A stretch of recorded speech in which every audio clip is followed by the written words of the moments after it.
What's up, everybody?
Yo, Hey, fam. that's good.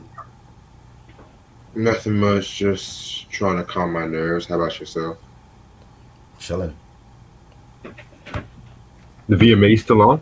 Nah, it went off. They go off on time. They're not going over late. Oh yeah, black people be on that CBT time and shit. Right. VMAs was amazing. I must say, once I haven't said that in years about the VMAs. It was actually decent. Oh wow. They brought out a lot of old school cats, yo. David Lee Roth. I haven't seen him in years, yo. He came out and introduced the last award. Went to Little Nas X, and he was shocked. I don't think he expected to win. Of course he expected to win, niggas. I hate him. Shut up. David Lee Roth, man, I haven't seen him. He shaved his head. He had leather chaps on. You know, he looked in shape. You know, he had his tattoos were showing. Busta Rhymes' performance was great. It was great to see him with a Spliff Star doing a medley of some of his hits. He didn't do everything. He did some of his joints. Oh, they had more black people there. Yeah, there was. Oh wow. Ed Sheeran performed. He had a black band with him. You know, I didn't care for Ed Sheeran's new single. I want to hear how the album sound, but you know, Guess he's trying to go hopefully it's good. trying to go for that Silk Sonic sound now. Nah, I wouldn't go that far. Hopefully it ain't like that, but 21 Pilots had a good performance. They had a black band with them. Damn, everyone's getting black Yeah. bands and shit. Yeah, Wow. apparently black is a new thing now. Right. I'm sorry, I've been black all my life, so it's not a trend to us. Shit. Who else performed? I sent you the pics. You and BJ. Did you see what Ashanti was wearing? I saw Shanti. I saw J Lo, but you said- Ashanti has the best body in music. I don't go that far. She has the best. Who has a better body than Ashanti? Not Beyonce.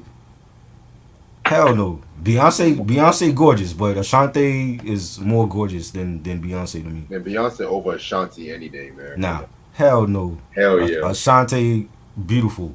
I mean, Ashanti's cute, but she's like girl next door cute. Nah, man. She grown and sexy Ashanti. She not like Murder Inc. Ashanti no more. Yeah, like she's cute, but she's never really been all that. Lizzo not cuter than Ashanti. What? Hell no. Nah, Lizzo too big for me. I can't handle her. Can we just appreciate that we're two masculine men who find women attractive and shit? Not Lizzo. I said women. I said women, not Lizzo. Lizzo's a woman. So what you talking about? No, I'm just reiterating what I said and shit. Lizzo, she dope, a dope artist, but I'm not attracted to Lizzo. I'm sorry. Hell no. She like I know sexier big girls. She like 500 pounds, bro. Like that shit would kill me. I'd rather be with Loretta Devine than Lizzo is shit. Too big for me. I like him thick. I don't like him obese. You hear me? What you say? I'd rather be with Loretta Devine and shit. Than Lizzo? Yeah. Oh Lord.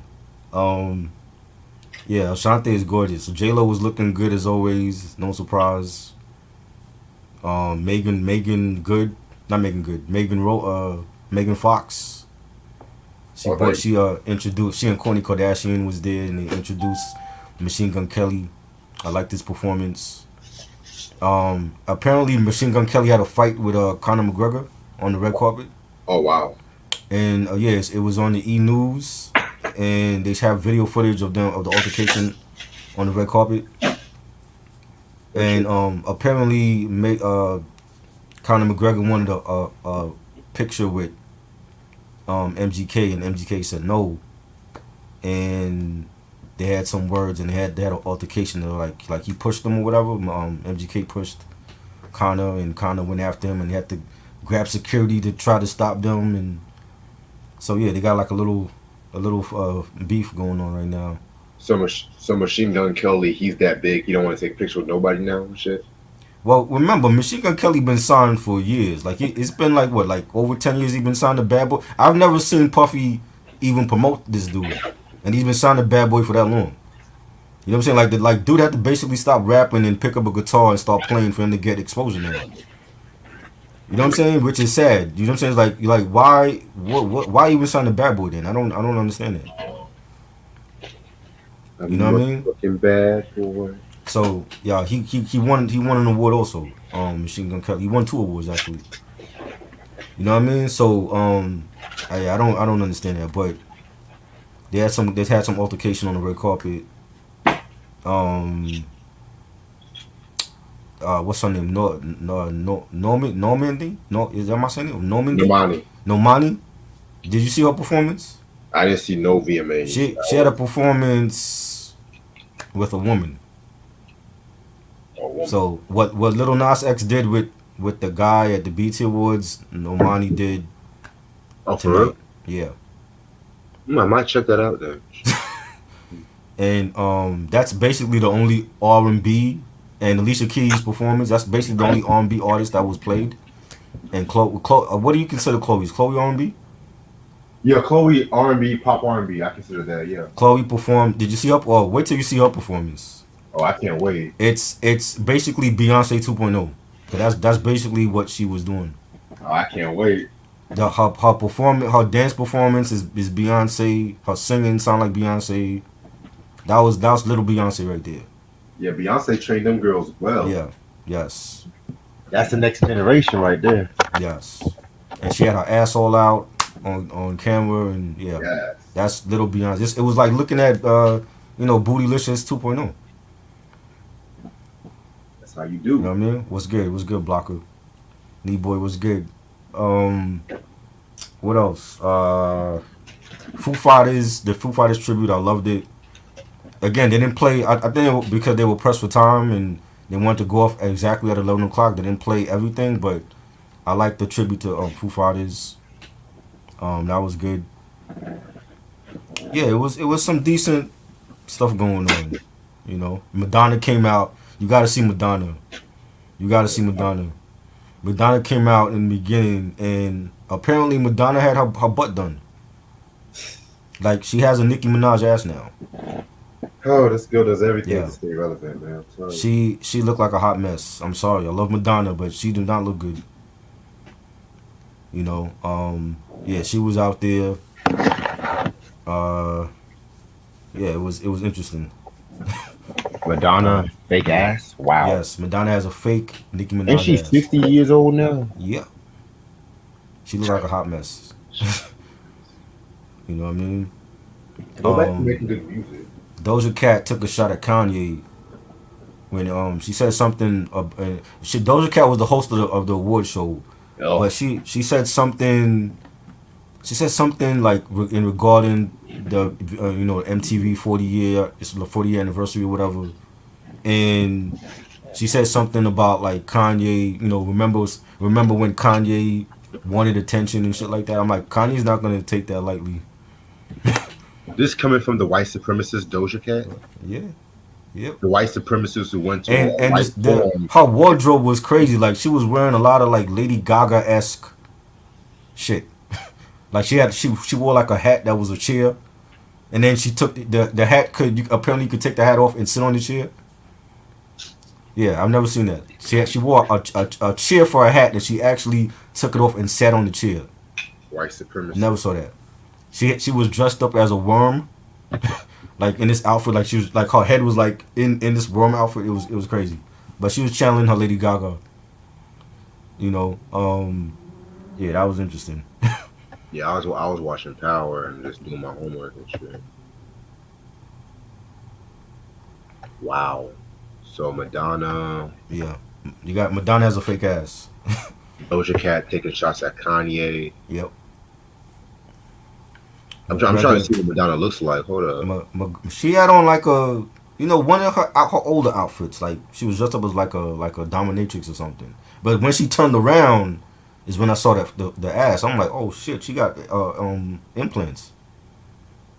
Mm. Crazy. Oh god. Yeah. Yeah. Let's just get started with this shit. Let's just talk about hip hop, cause like the VMA is going. Boy was good. What do I feel about the Giants loss? Yes, I know the Giants loss. I don't like the Daniel Jones. I've said it. They need to trade for Watson, Deshaun Watson. It's just a bad game today. All right, I'm ready whenever you are. Let's go. What's up, YouTube? How's everyone doing this lovely Sunday night? I'm so glad I'm back doing these reviews on Sunday nights now. It's your boy Reg in the building. Got my homeboy Try with me. What up?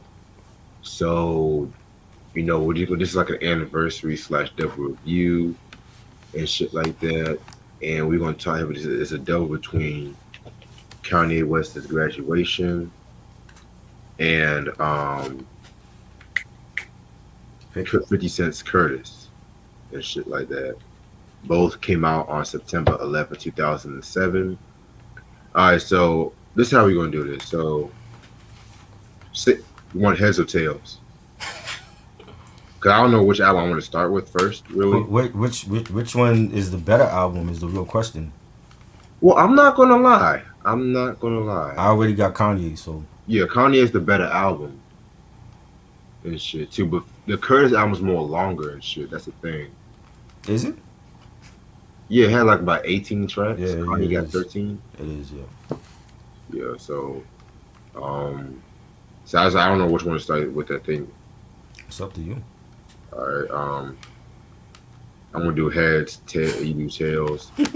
Heads graduation, tails Curtis, I guess. Yes, just flip a coin. Ironically, heads win. Kanye wins again. Okay. Shit. Of course, Kanye wins. Of course, I have to give Kanye heads, I guess. Right. So yeah, we're gonna start with graduation. All right. This is Kanye's third album. Believe it or not, this is actually the first hip hop album in my collection. Believe it or not. Really? Yes. Graduation? Well, technically it was 2 albums. There's a story with that. I'm gonna get into that. And the second album you're not gonna believe. So, but let me give y'all why this day is significant in hip hop and shit. So on September 11, 2007, Both Kanye and 50 Cent were supposed to have dropped their albums at the same time and stuff like that. And this was a pretty big event because at that time, 50 Cent was like, he was like pretty much at that time the king of hip hop at that time, you know what I'm saying? Everything he touched was just platinum gold, platinum gold, platinum gold, platinum. And Kanye at that time was like the underdog and shit like that. He was like the underdog at that time too. And he was good, he was successful, he was getting up there too. And it was just like, I call it to me a transitional period in hip hop. Like, Kanye being the backpacker, 50 Right. being the quote unquote thug and stuff like that too, Mm-hmm. hardcore gangster, whatever you want to call it and shit. And so everyone was saying, oh, 50 is going to win. 50 is going to win the sales and shit like that too. Right. But at the same time, it was all came out with a few singles and shit too, because if I'm not mistaken, the first thing I heard from both albums was Amusement Park by 50. And then I want to say Can't Tell Me Nothing came out July of '07. Oh yeah, like summertime of '07 and shit Mm-hmm. like that too. Um yeah, man. So that's summertime. They were both coming out with bangers and shit like that. Which we want to talk about the Curtis album. Don't get me wrong, we'll talk about Curtis and shit. But yeah, man. Graduation was like the third album, and I think at this point the last album in his school-based trilogy. Producers include Kanye, Brian All Day Miller, DJ Toot, Eric Hudson, Knotts, Warren Baby Dub Campbell. And guest appearances include, singles, Can't Tell Me Nothing, Stronger, Good Life, Flashing Lights, Homecoming. It had a video for, so I'm gonna say Good Morning too, was technically a single. Um, pretty much that was the only singles. And guest appearances include T Pain, Lil Wayne, Mos Def, Dwale, DJ Premier, and Chris Martin. So after the release of Late Registration, Kanye was working on this album, and he pretty much wanted to really elevate his sound and stuff like that too. You know what I'm saying? So he ended up doing like a live album. I think it was like the VH1 Storytellers album and stuff like that back in '06. Let me look that up. He did a live. It was like a late orchestration album. I didn't even hear it. You said what? I didn't never heard it. Oh yeah, man. Yeah, it's pretty fire. Late orchestration. That came out '06 and stuff like that too. And that was like a live performance he did in England. Right. And so around that time too, he was working. He was working with other people and shit, producing for like John Legend and shit. He was working like a lot with like Jeezy and just different artists at that time too.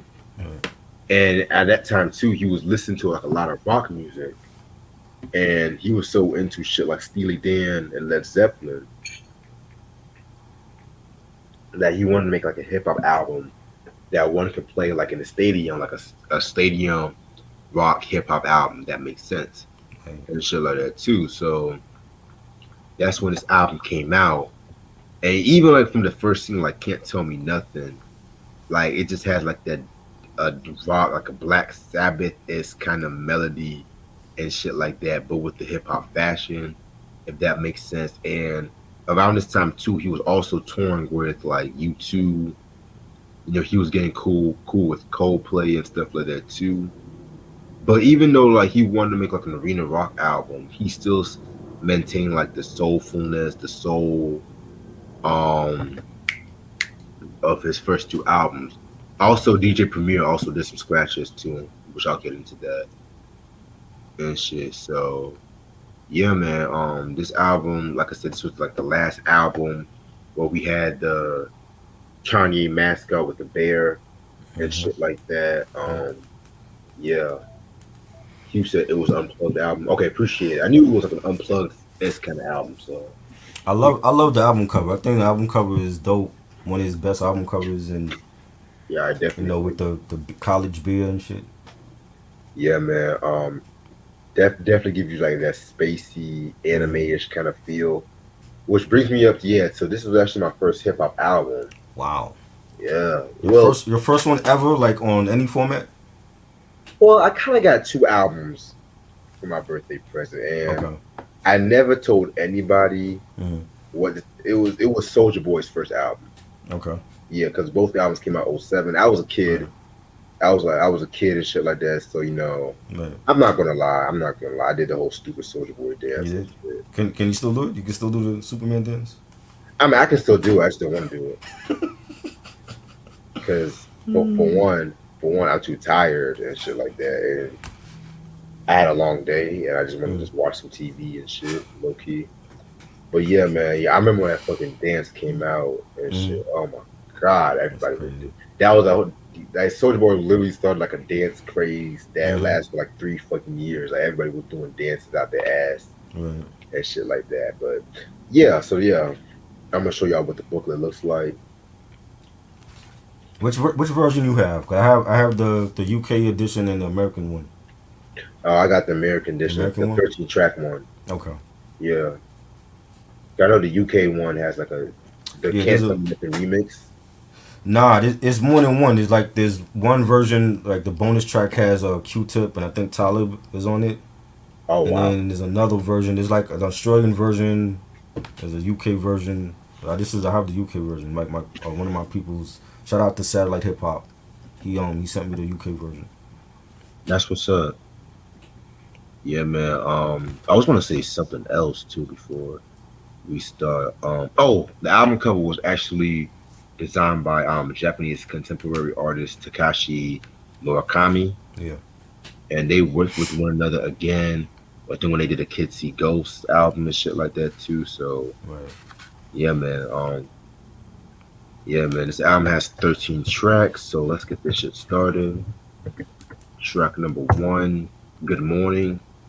Nice way to start off the album. That it definitely has like a getting ready for your job, getting ready for school kind of feel to it and stuff like that. Kanye did his thing on this track. I'm not gonna lie. You know what I'm saying? He did his thing on this track, like the way he was flowing on the beat and shit too. So yeah, very nice beat, very nice song. Definitely dope. A dope ass song, and I love the beat. And he just starts the album off with a banging track, and I love the little singing in the background, and the pianos is dope on here, and Kanye saying, I mean, damn, didn't even see the tests. You got these motherfuckers, these Rosie Perez, and yes, Billy passed any and every class, looking in every ass, cheated on every test, I guess. This is my dissertation, homie. This shit is basic. Welcome to graduation. Good morning. Fire track. It's banging, yo. Like just from the jump, he ain't had no intro, no nothing. He just was hitting niggas with gems, and this is definitely a banger. Yeah, I definitely agree with you on that. Definitely a banger and shit. Track number two, we got Champion. Interesting story about this track. So if you guys, for all my classic rock heads, y'all should know that he used a Steely Dan sample. I want to say the song was called King Charlemagne I think that was from like their '76 album, if I'm not mistaken. Right. But originally, Steely Dan, if you guys know about Steely Dan, they never had a good history when it came to hip hop. Cough, cough, Lord Tariq and Peter Guns. Well, didn't they take the residuals from Lord Tariq and Peter Guns for that? Yeah, Yeah, so so they still both. getting paid for it. Yeah. Yeah, you mean yeah, Steely Dan, they still getting paid for that track and shit like that. But Yeah. I think originally they didn't ask Steely Dan, if I'm not mistaken. Oh wow. I want to say they originally didn't ask them. And they was on Columbia Records. How did they not like ask them for the sample? I don't know. That's crazy. But I could be wrong, but They had yeah, Peter Guns going on reality shows now. right. Yeah, and so damn, where the fuck was I? Okay, so he actually wanted to sample Steely Dan, but Steely Dan originally declined for Mhm. Kanye to use a sample. So Kanye wrote a heartfelt letter about how much he loved their music. And this is all coming from Donald Fagen of Steely Dan, Mhm. said how much he loved his music and stuff like that. And the song was pretty much about his father. And so they actually let him use a sample and stuff too. And yeah, this is actually one of my favorite tracks. Like, even though it's a Steely Dan sample, it has like a jazzy, reggae-ish, like Chicago-ish kind of, Chicago movie kind of feel to it and stuff like that. And I just love the way how he manipulated that sample and shit. So very, very hot joint. I fuck with. Another banger.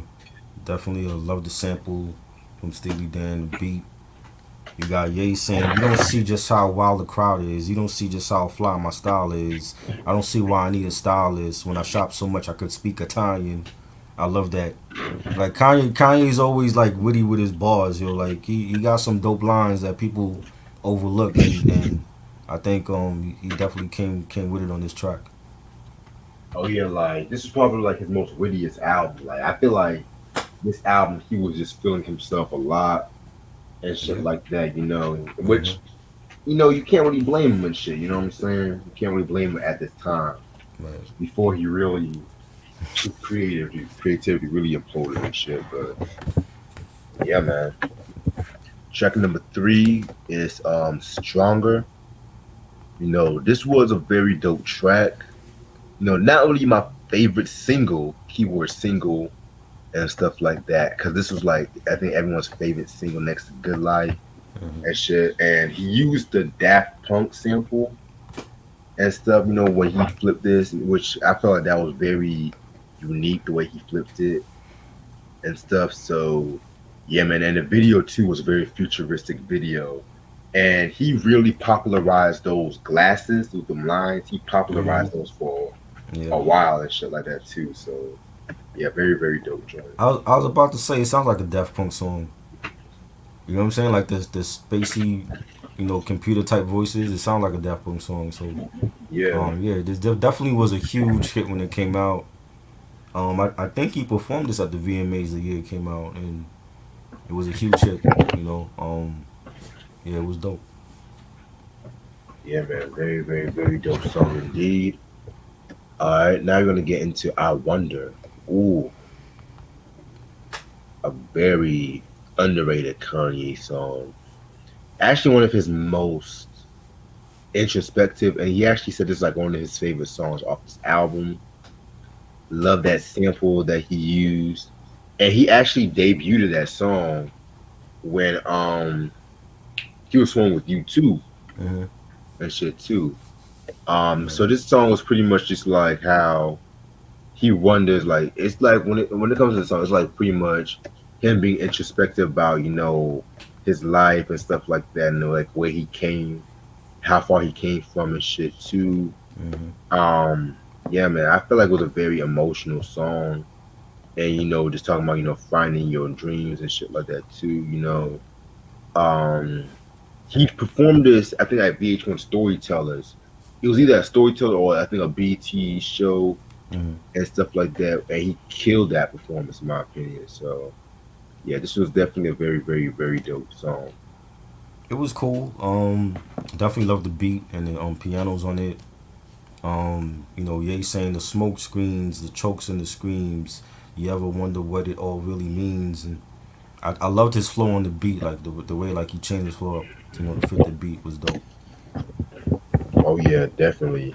Like this was definitely one of those like rock atmospheric, stadium tracks that I definitely, feel like he captured with this album and stuff too. Right. So yeah, I fuck with this song.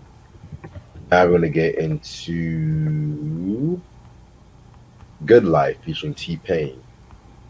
Um, one of the most popular songs off this whole album and in its discography. It uses the classic PYT sample from MJ.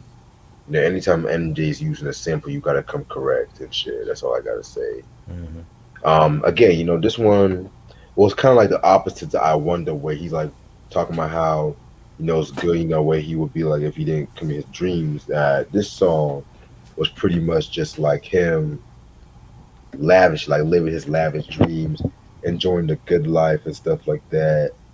I felt like this song was a classic, and it still is a classic song to this day.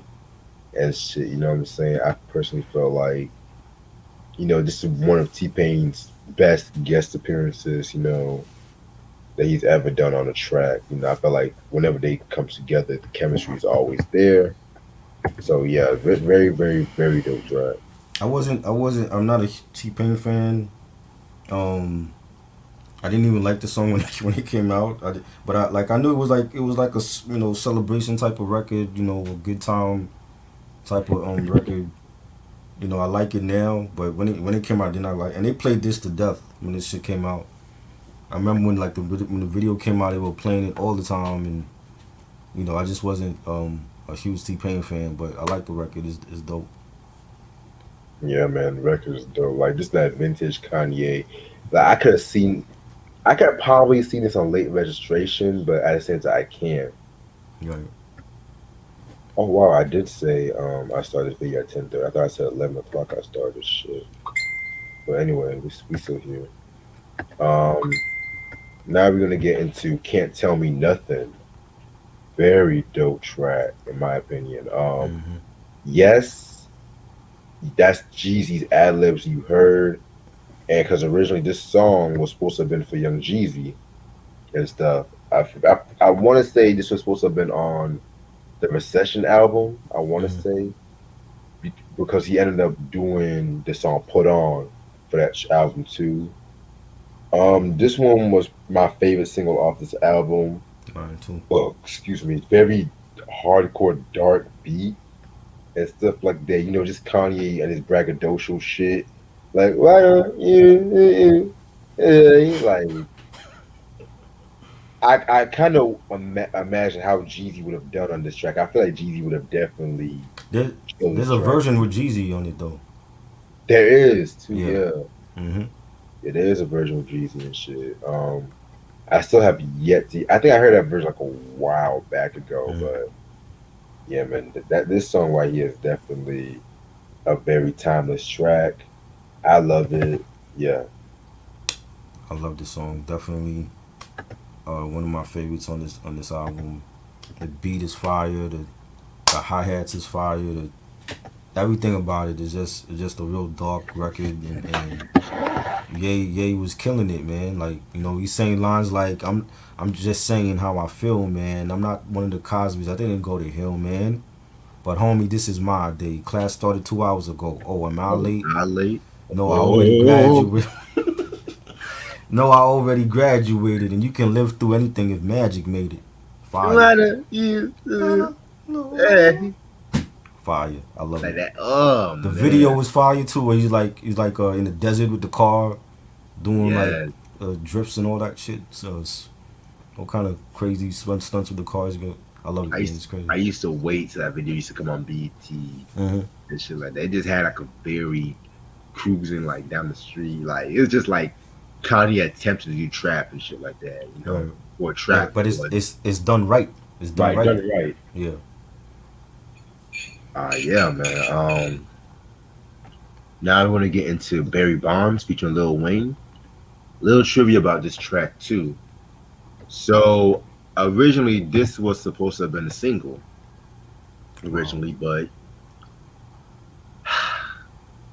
What happened with we all Cash know Money? that.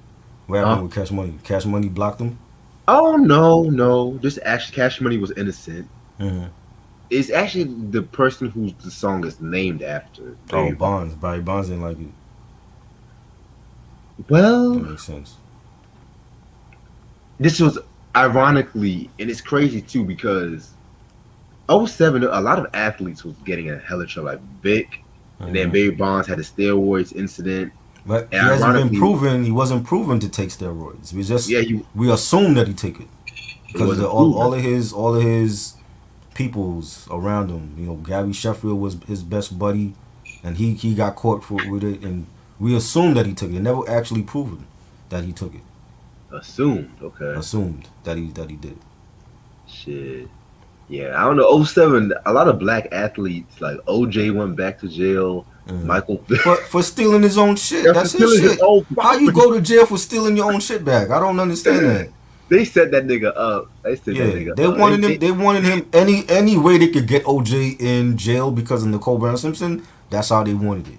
Exactly. Because he shouldn't have never did no time for stealing his take. That's that man's trophies that he worked hard for His in legacy. college. Yeah, and he went to jail for stealing his own shit back. Come on, And the fact that they had a judge be a woman and shit, I was like, Right? yeah. But anyway, damn. Well, yeah, Barry Bonds. So yeah, because of all the controversy, they didn't really put this song as a single. But like again, it's pretty much a braggadocio track. Mm-hmm. You know, and stuff like that. You know, this is when Wheezy was It's huge. huge. Yep. And he didn't even drop Carter 3 yet. He was Right. literally on everybody's shit. Mm-hmm. Oh yeah. You know, it definitely. I do agree with Moonflower. It definitely sounds like a mixtape joint. You For know, real. but it was great. Like it had a dope beat, nice bass line. Weezy killed it, of course. He's saying, I'm so fucking good, like I'm sleeping with Megan. I'm all about my Franklins, Lincolns, and Reagans. And my drink's still pinker than an Easter rabbit. And I'm still cold like Keisha's family. Stove on my waist, turned beef to patties. Man. Weezy, for I don't care what nobody say, Weezy is one of the best of this era. Definitely one of the best. He's on Mount Rushmore to me. You know what I'm saying? Like Yeah. the Carter trilogy, a great trilogy. You know, I like Carter 4. I thought it was dope. It's not to me. I'm not putting it up there with the first three, but his trilogy. To me, Carter 3 trilogy, that whole Carter series better than the Blueprint trilogy to me. I agree. You know what I mean? Easily, because all three of them were solid. Blueprint after Blueprint 2 and 3 to me was trash. Yeah, I agree. Yeah, man, Weezy was just killing it. Like the mid 2000s, that was just the mixtape era and shit. And he still got it. He still got it. You know what I'm saying? He just ain't dropping like he used to, but he still got it. You know? You heard him on the AZ album? He got Yeah. it. He still got it. You know? Alright. Now we're gonna get into Drunken Hot Girls featuring Mos Def. I love Mos Def. Yeah, I know, but I did not understand what this song was doing. We're just a drunken hot girls, and like, and you know, Mos Def, you know, and Kanye, they've done some stuff together in the past and stuff, but this is probably like the weakest shit that they've done. Probably my least favorite track off this album. It's like we go through too much bullshit just to mess with these drunken hot girls. Yeah. Most Def like la da da da da. Right. They sounded drunk when they were doing it. Yeah, man. Like, man. I mean, I wish it was so much better. First of all, why is Most Def talking about drunk girls and shit? Right. Like He's never done that. that's like okay. I mean, Miss Fat Booty was one thing, but drunken hot girl. Like okay, Most. Okay, I guess. Yeah. I think it was a wasted collab. Like Yes. like most when Most was on the Kitsy Ghost album, I like that song he was featured on. I think this was a wasted opportunity. Like it just sounded like they were drunk actually doing the song, and I didn't care for it. It sounded like a parody. Yeah, it was like what are y'all doing? This is not Most Def. You know what I'm saying? Like we're used to like Miss Fat Booty and Mathematics, and you give us this, and I'm like, nah, I ain't feeling it. You said the ad-libs were done by Eminem, really? Really? For this song? Ah, I don't remember seeing Eminem in the credits for this though. yeah. I don't know about that. Anyway, shit. Flashing lights. Ooh. LA. Yeah. Damn, this one again. A lot of people have said this was like the best song off this album. Which I'm not gonna lie.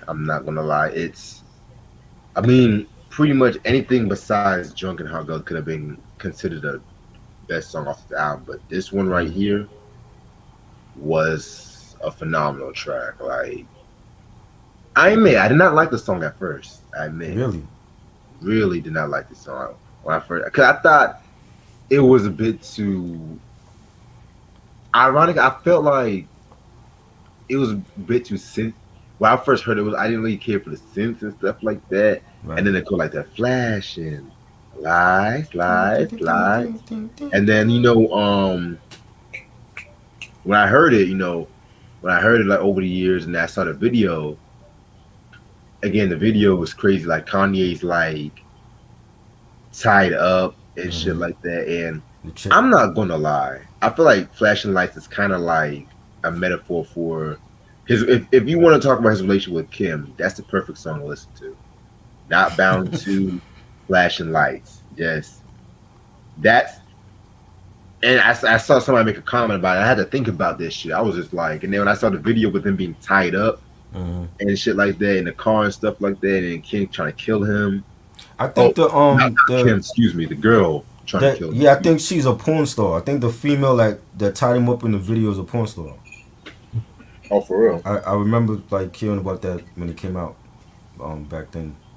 You know what I'm saying? And I think the video was crazy. Yeah, man. I wish they would have played the whole song, to be real with you. That's my only rap about videos and shit. But yeah, that was a very dope, crazy song and shit, Now we're gonna get into everything. I want to say something about flashing lights. I think Dwally is singing on the chorus.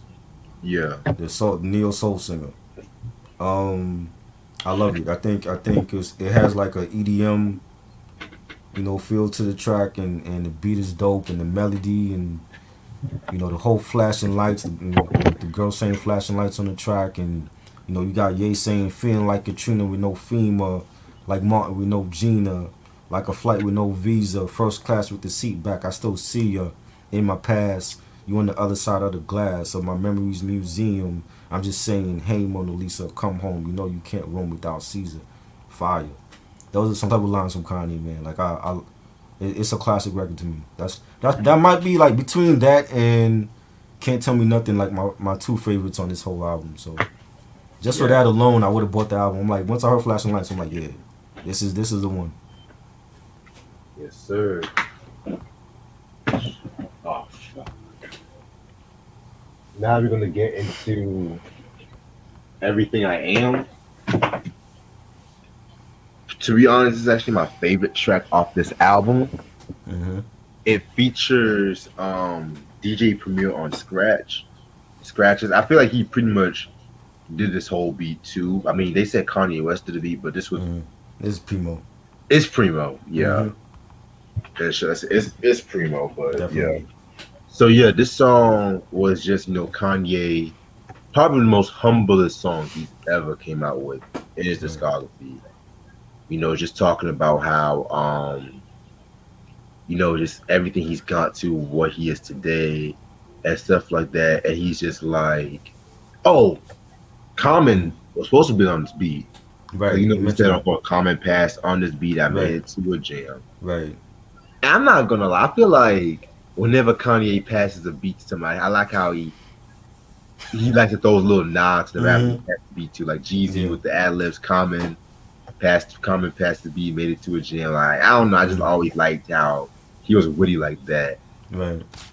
The first verse might be my favorite verse he's ever dropped. Like he said, "I'll never be picture perfect Beyonce, be light as Al B or black as Chance. Remember him from Black Street? He was black as the street was. I never be laid back as this beat was. I never could see why people reach a fake ass facade that they couldn't keep up. You see how I creeped up? You see how I played a big role in Chicago like Queen Latifah? Fire. Like, God damn. And I like when that before the third verse and shit like that little thing like that. Yeah, baby. I like that shit. Yeah, it's just pretty much one of Kanye's, probably his most humblest songs. I love the references and stuff like that, like the Nigga Please Award and shit like that, Yeah, man. I mean, classic joint. Definitely. Love the song. Primo killed it. Those same that's my favorite verse too. The verse where you mentioned Chauncey and Blackstreet, and love that. It was definitely a banger. Love the beat and the pianos on it. I'm like, once you heard it, I'm like, yeah, this is Primo. This is all Primo. You know what I'm saying? And the scratching is all Primo, and that was dope. You know what I'm saying? And Kanye always had that. He always had that respect from the veterans. You know what I'm saying? So it was good to hear Primo and him collaborate for once. Yes, sir. All right, now we're gonna get into the glory. No, yeah, the glory, yeah. Yeah. Very, very cool song. Just continue on with the introspectiveness of this album and stuff like that. Yeah, very dope song. I like it. Dope, soulful sample. I like the beat. You know, Ye saying, yeah, at the Grammys I went a little ultra Travolta. Yeah, that tuxedo might have been a little Guido, but with my ego, I could stand there in a Speedo and be looked at like a fucking hero. The glory, the story, the chain, the polo, the night, the grind, the empty bottles of Notos. Tank on empty, ripping my mama Volvo. I spent that gas money on clothes with logos. Fire, man. He just on this whole album, like lyrically, he was killing it. You know what I'm saying? Yes, Definitely a solid track. a very solid track. And we're gonna get into Homecoming. Speaking of Common, he pretty much leave me alone. He passed on this track too.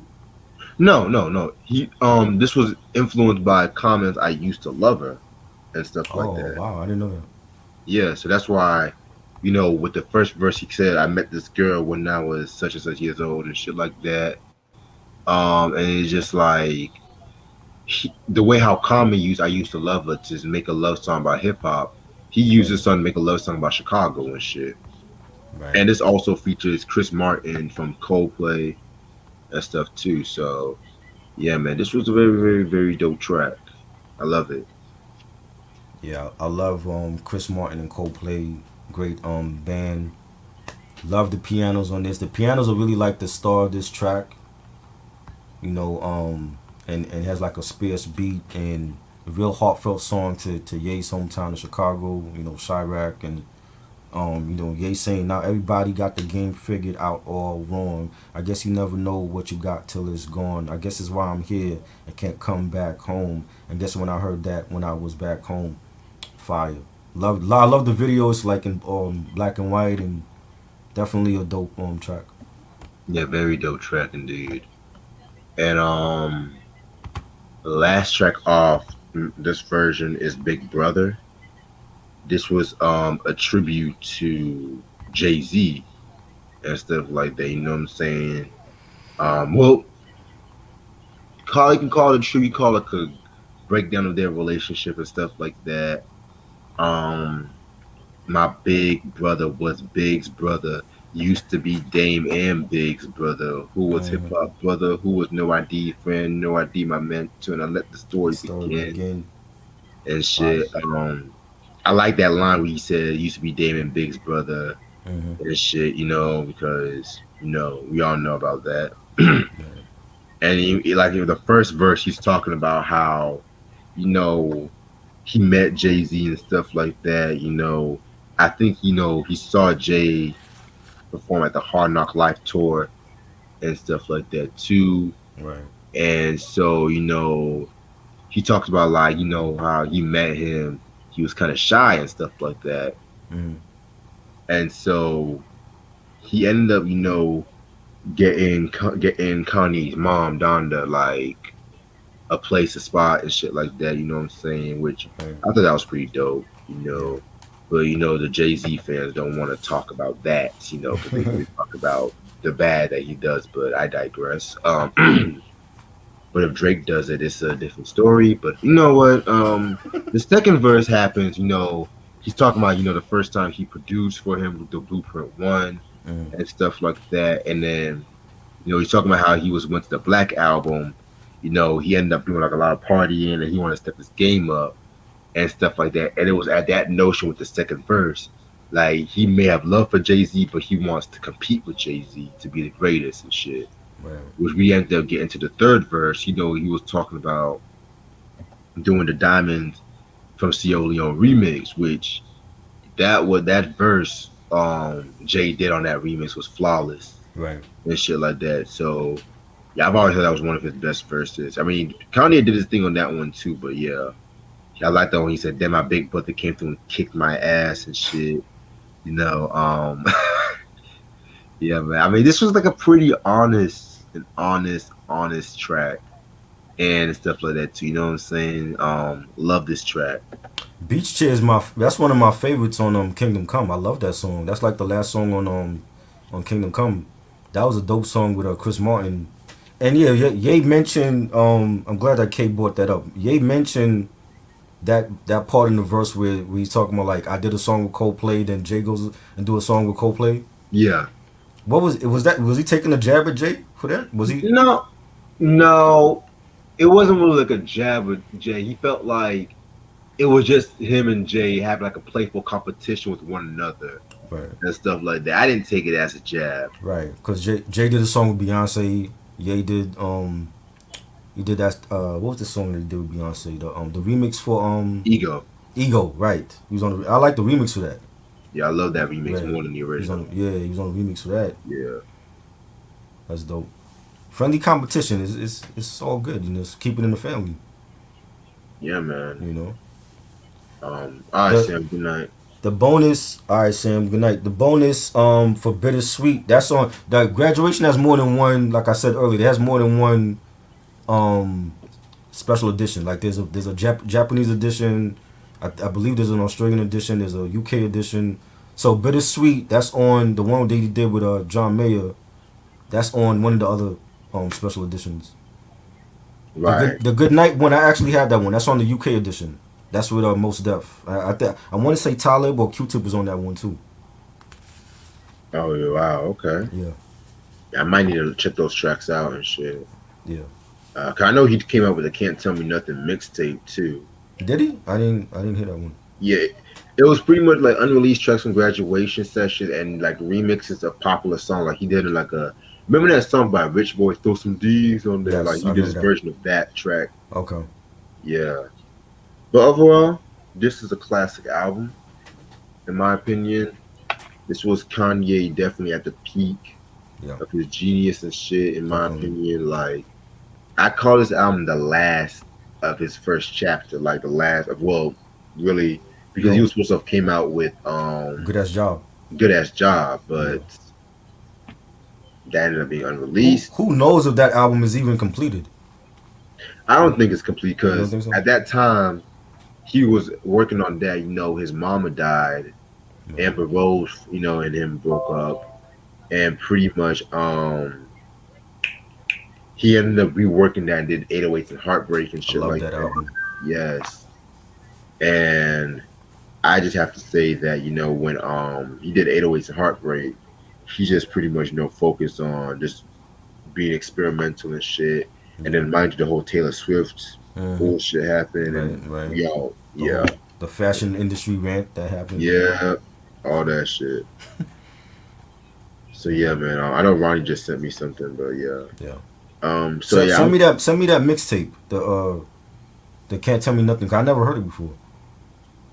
Oh, so Ronnie sent me the Lil Mo remix to Big Brother where she did a tribute to Missy Elliott. Never heard that either.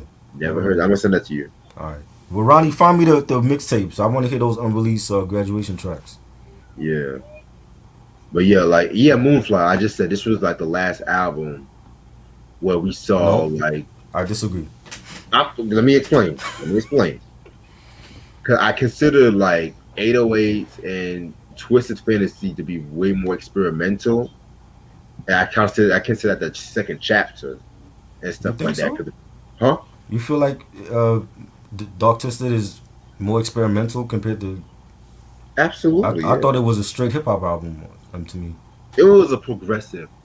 It was really like a progressive hip hop album, like, cause it definitely like I feel like the last 3 tracks went more rock. I don't want to say like rock based, but like more like a piano, progressive, baroque, But pop. just think about all the unreleased tracks that didn't make that album though. Oh my god, That were just as fire, and Christmas that in should have been Harlem. longer. Yeah, that should have been Yes. longer. Oh my god. The good. That's why I felt like he was smart with the Good Fridays and shit too. What's up, Alonzo? Let's That's why see. I said he was smart with the Good Fridays and shit too, because I wish artists would do that. Where they would have, they know they had like a good amount of material Mm-hmm. and shit like that. Just release it. Not even just for commercial, just for the fans and shit, but motherfuckers, they just want to like motherfuckers talk about sample clearance, like with the Big Sean control, Right. the control that was supposed to have been on this album, but sample clearances and shit. But yeah, The Big Sean joint was supposed to be on Graduation. no. Oh, Like Big Sean's album that was, I'm not like a Big Sean. I think it's called The Dark Sky, whatever that one was right. I called. remember when that came out. Yeah, Control was supposed to have been on that, but Mhm. he released it on Twitter. I think a week after the album. He talking about sample clearances and shit too. So. That's not what happened. Kendrick flamed you on your own Yeah, shit. Kendrick That's what Flames on happened. the joint. That's what With happened. those sample clearances and Mhm. shit. That's what happened. Yeah, I mean, shit. Like, yeah, so I'm gonna give this like 5 nights and shit. This is a great album. This is old Ye in his prime. I love 808s and Heartbreaks, another favorite of mine, and Twisted Fantasy, and even Yeezus. I thought Yeezus to me was more progressive than all of these other albums. Yeah, it Just was. just in the sound and the experimentation, and he still managed to go like multi-platinum with that. But this is old Ye. This is the old Ye that people want still to this day, that people love, and the singles were great, and the features and the production. Ye was lyrical. I was quoting a lot of shit from this Ye album, and definitely had some clever lines on throughout the album, and the production was, I love it. My favorite songs: Homecoming, Flashing Lights, Good Morning, Everything I Am, Can't Tell Me Nothing, Barry Bonds. Classic album. 5 mics for me. It's an album that I can always play. Like, I still play this album. It's an album that I still play because it's one of my favorite Ye albums, and it's great. Definitely.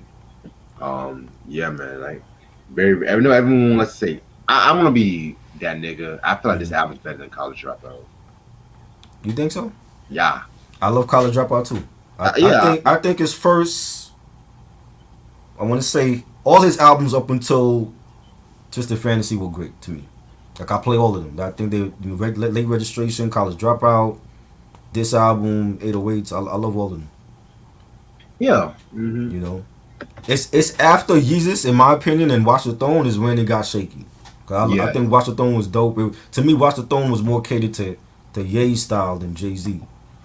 And I love Yeezus. I thought Yeezus was just a different album from him, and it was dope that he experimented with different sounds. And that's what you're supposed to do as an artist. Experiment and challenge yourself and evolve as an artist. And I think that was a dope album. But after those two, I think that's when it started getting shaky. Oh yeah, I definitely agree with you on that. Yeah, I'm gonna use the bathroom before we start on Curtis and shit. Alright.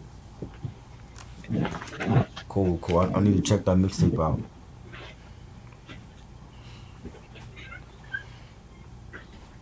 Definitely dope. Nah, he wasn't crazy then. He was like controversial is what they were calling him. Speaking out at the Grammys when you lost in your category. Interrupting Taylor Swift, interrupting Beck. Going on a rant about the fashion industry and how the fashion industry don't want him in their industry, and he wants to be the new Ralph Lauren. And he went on Sway in the morning, and Sway even told him, like, yo, if you act up, I'm gonna knock you out on this show. But Sway wasn't afraid of him. He went on Jimmy Kimmel late night show, and he talked shit about Jimmy Kimmel. He talked about the fashion industry on there. Went on many different shows, and he was ranting about the fashion industry. And I think that was after he left Nike, when he made a couple of those Yeezys, and he left Nike and went to Reebok, and he wasn't calling him crazy. It was just that he was speaking out, speaking his mind, and people felt like he was being controversial with what he was saying or whatever. So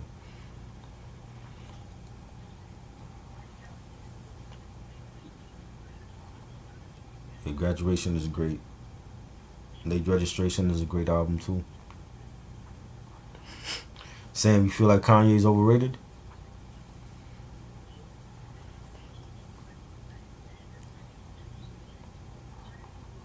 Big Gip almost died? I didn't hear about that. What did they put in his weed that he almost died?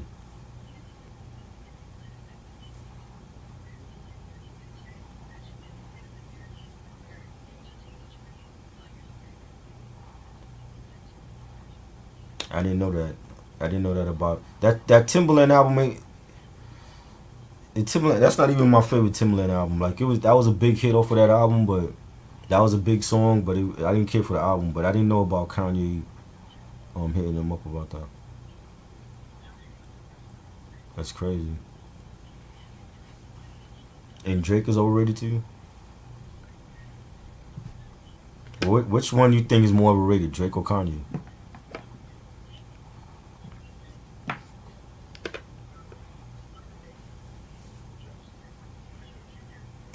There's a video for it? I didn't know that.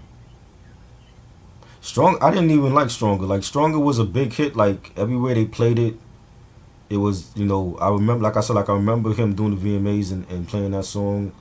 And that was like a huge performance for him at the award show that year. And it was all over radio and TV. But that wasn't even my favorite song from this album. I didn't know Eminem did the ad-libs for Drunken Hot Girls, but it sounded like something Em would do at that time. I mean, he was doing weird shit with Encore, the Encore album.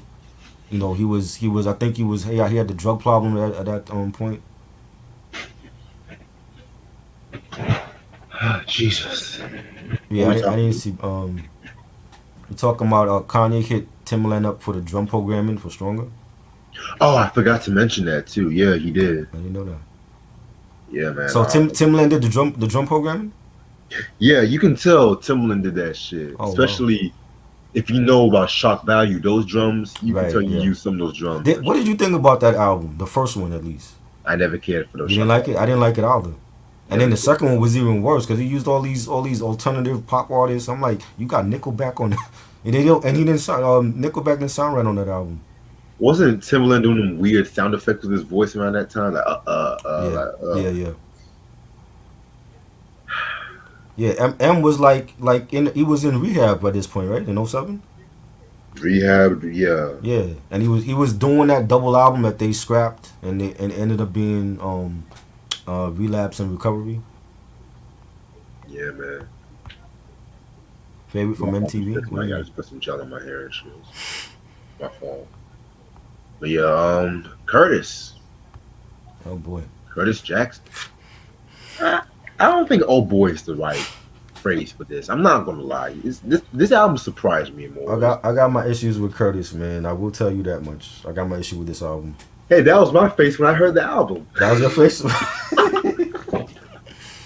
When I first heard the album, that was my face. Like 50 can't believe it. Like, what did I just do? What did I come out with? Like Dre. You look like you got a headache or something. Oh my god! Like Graduate. Like look at this album cover. Mm-hmm. This album cover just screams. Kanye have the better album cover, Massive definitely. appeal. Kanye have the better album cover, Commercial. definitely. This nigga 50 try to scare Better album motherfuckers. Shit, like remember the new Batman Adventures when they redid the Joker, Mm-hmm. and they had like him having them black eyes and shit. Right. That's how I felt like when looking. Let me see the album cover. I can't even see the motherfucking pupils and shit. Oh shit! Oh, God. Let's get this over with, man. Oh, one more thing I forgot to mention about Graduation. Well, two more things. Mm-hmm. If y'all can find it, check out the 106 and Park performance of when Kanye did Big Brother and Jay-Z surprised him. Oh wow, I didn't see that. And check out the BT Hip Hop Awards performance when he did Can't Tell Me Nothing and Good Life. Yeah, man. And he did I want to say he did Stronger at the VMAs that year. You did? Yeah, I remember that. Yeah, that was a VMA song and shit. Right, yeah. He saved the white people song. Right, that was a big hit. Yeah. Let me stop being messy. I didn't. Shit. So Curtis was released, of course, on 9/11 of 20. Let me stop saying 9/11. 9/11. It was No, 9/11. all Right? It weekend is wasn't 9/11. 9/11. 9/11. But it was 9/11 that came out though. Yeah, I know. So, But when I say 9/11, I'm talking about September 11, 2001. I'm not gonna yeah, say no, but 9/11. 9/11 will always be 9/11 regardless if it whether the events Yeah. happen or not. So Yeah, 9/11. To me, 9/11 is September 11, right, 2001. 2001, right. Yeah. Yeah, man. We got to deal with that every 9/11 is going to be that talk. So Okay. Well, when the LA riots happen, I'm gonna call it 429 then. All right. they don't have the same type of historical value like 9/11 do. LA riots. Like Pearl Harbor. Pearl Harbor will always be December. That'll always be in December. Was it Yeah, December LA 7th riots that will was? always be in April and shit. Right. But when people say Pearl Harbor, they know it's December, I think it was December 7th or whatever it was. Yeah. December 4th, something like that. So it'll always be Pearl Harbor. It's the day before my sister's birthday. That's how I remember. Oh, wow. Okay. See? Because my sister's my pearl in my life, I guess. You know. Independence Day, July 4th. It'll always be Independence Day, regardless. It'll always be July 4th. My Independence Day is Juneteenth. Thank you very much. Thank you very much. For Nigeria? No, nigga, Juneteenth. Like. Oh, okay. Come on, man. They free. No, I thought you meant like for your country. Oh, my bad.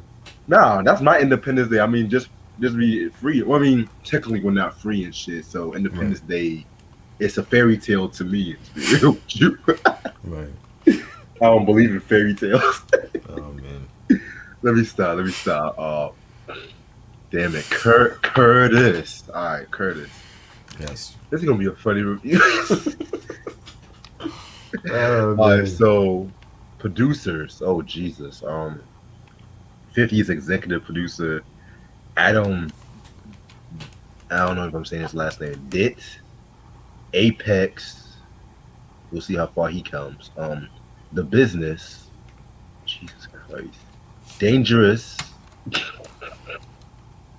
LLC. Danger. Detroit Red. Oh man. Detroit Red. What he's selling for Malcolm X now and shit? Like, that's what Red Fox used to call himself, Detroit Red and shit. Detroit Red. Wow. DJ Khalil. Don Cameron. Crazy. Dr. Dre. Eminem, which I'm not gonna lie, Eminem did drop a dope beat. He did? Eric Krensno, Havoc, Jake One, who I feel like they were the two best producers on this album. Right. K Lasik Beats. Jesus. I want you all to tell me who this chick looked like in the booklet, because if that's not Sierra, then she got a twin. Timbaland and Ty Fife. Well, it's not Olivia, so that's definitely Sierra. You was That is definitely steaming Sierra. with Sierra. Definitely. that is Sierra. Gripping her butt cheeks and shit. I can't leave him alone. Yeah, that's definitely Sierra. Shit, she was right. Can't leave him alone and shit. Yeah, they were. First Vivica, now Sierra and shit. Damn, I don't know. Shit, I might want to drink some of that vitamin water and shit. Man. Alright, let me start that. So, after the release of The Massacre, 50 Cent was, at that time, The Massacre was not really acclaimed like Get Rich or Die Trying Man. and stuff like that. People thought it was, including myself, people thought it was. Really? I love When I first heard The Massacre, I didn't really care for it too much. I mean, now I like it now, but it's like you go from songs like Many Men Wish Death into Disco Inferno and Candy Shop. It's just like, okay. And those were big hits for him, Candy Shop. Yeah. And so now around 06, 05, 06, he was getting the beats with everybody. Nas, Joe, Jada, and of course we all know about The Game. And him in The Game, because he was the one who signed The Game to Aftermath. Right. Cause I like how Dre signed Eminem signed 50 signed The Game. I like how that shit works and shit. But then The Game, it's like a lot of shit happened with the beef and stuff. Cause at first it really happened when he had to push back The Massacre because The Game wanted to release the documentary and they wanted the documentary to come out first. But then the game started being friends with 50 Cent's rivals at that time too, like Ja Rule and Right. Fat Joe Right. and shit like that too. So 50 and Game diss each other and stuff like that too. You know, 50 fired the Game from G Unit, I think on the radio or some shit. I thought Dr. Dre had something to do with that. It's a lot of Like Dre when they had the, I don't know, like when I remember when that beef happened with 50 and Game, and my whole issue was, where is Dre when all this stuff was going on? These are both of your artists on your label. working on Like it. why didn't he play like the mediator? I mean, Dre never really. I mean, the only time Dre really jumped in was when Ja Rule was going after. Was going after 50? Yeah, and then Ja Rule mentioned Eminem and Dre. So Dre just let all this beef go on, shots fired at each other at Hot 97, and he's not stepping in and saying like, yo, like both don't need to cool it. You know what I'm saying? I don't understand it. Like I said, you probably don't know what he did behind the closed doors. So that's all I gotta Right. say. Right. Cause even Michael Jackson tried to stop the 50 in the game beef and shit. Did he? Yeah, I know Michael. I remember they said Michael and 50 were close friends. yeah, Because they were. Michael, they both was cool with the Prince of Bahrain, Yes, and supposedly, and Michael did tracks with 50. Like he had the track on the Michael album after he passed away that with 50 Cent on there, and they said like he was really close with 50, and they were doing music together. But like I'm just like, if you sign both artists and they're beefing on your label, you supposed to step in as a businessman. You know what I'm saying? And not just for, it can't be just all about the money. Dre is filthy rich, but as I would think, like if he really cared about his artists, he would be like, step in and play mediator. Like, yo, like what's really going on here? Like, because it was Dre's idea to put Game in G Unit anyway. he's like, yo. This So is that crazy. so that he can, because they didn't feel like Game could sell on his own. They felt like if you put him down with G Unit, he'd have a bigger audience. Right. And it didn't work out, and Game ended up selling on his own after leaving G Unit. So he proved them wrong. Yeah, Doctor's Advocate. That's my shit. Right. But yeah. So originally, and if you guys want to know about the Game and 50 beef, like just like the Ja Rule beef, it's like a long history with Yeah. that. So I'm not even gonna waste my time talking about it right at this time. So originally, Before I Self Destruct was supposed to have been this album originally. I don't like that album either. Yeah, that album was kind of No. okay. Let's just be real. And so that album got pushed back to 2008, which ended up getting pushed back to 2009, which we'll talk about that when we talk about that. And so when it came to the Curtis album, originally he wanted to call it Curtis SSK because he felt like this was like his success album. He actually has it on the booklet, SSK. Yeah, Southside King Yeah.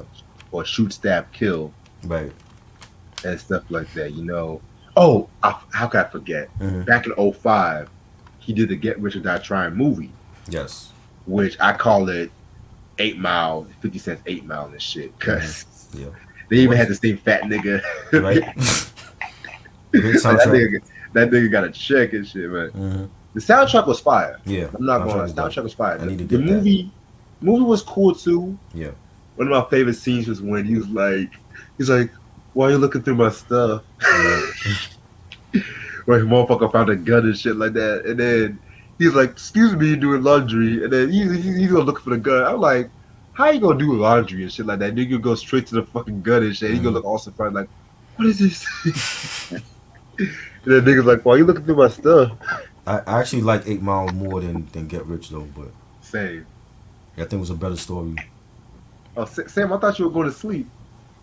I thought Q was going to sleep. I see people say they're going to sleep when they're still here.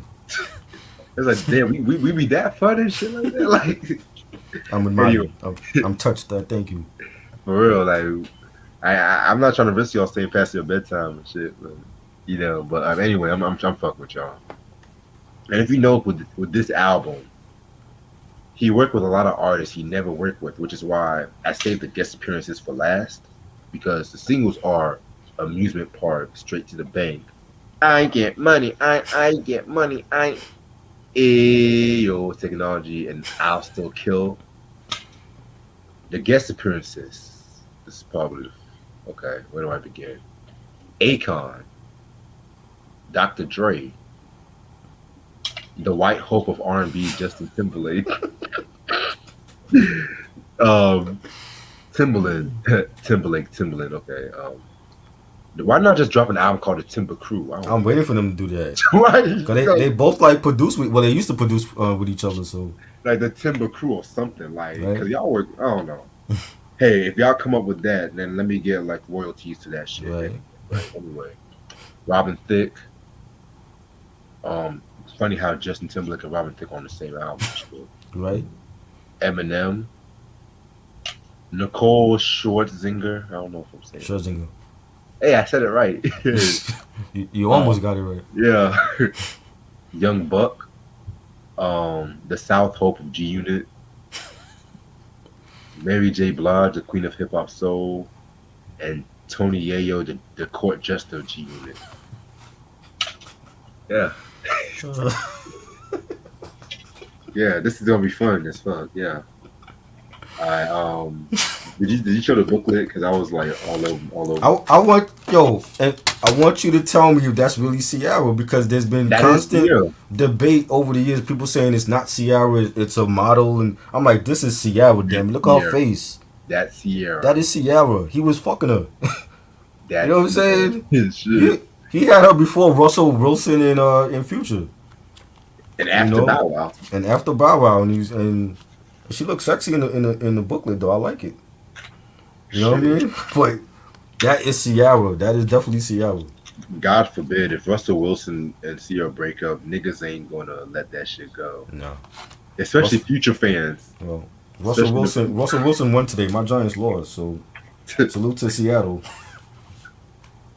I'm not gonna lie, Sierra was bad. She still is bad. I hate how she was at the VMAs tonight. Actually, I'm not surprised. Yeah, she was looking. I hate how motherfuckers say she had a dick. I'm like, no, she did not. Yeah, I used to hear that. She's So a what? hermaphrodite. She's a hermaphrodite, and her, Right. they said her father was like overprotective. He had a shotgun. Yeah. And stuff like that. I heard all those rumors, man. I'm like, what's next? You know? Like what's next? She had a fucking fixed toe or some shit. Like, Right. Crazy. Alright, so this track has like 18 tracks. 17 tracks, excuse 17, me. yeah. Alright. The intro track, nice way to start the track is just pretty much like a little narration. Because 50 Cent loves narration and stuff like that, so that's pretty much how I see it. Yeah, it's like two Irish guys talking about guns, and it was sort of like I thought I was like watching The Irishman. It was like something out of that movie, and it was cool though. But 50 Cent, I would expect him to do that, so it was cool.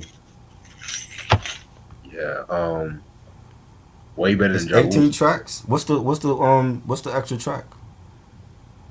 The extra track. Yeah, it's 18. Blocker says 18 tracks. I haven't played this album in years, so maybe there's a bonus track that I skipped.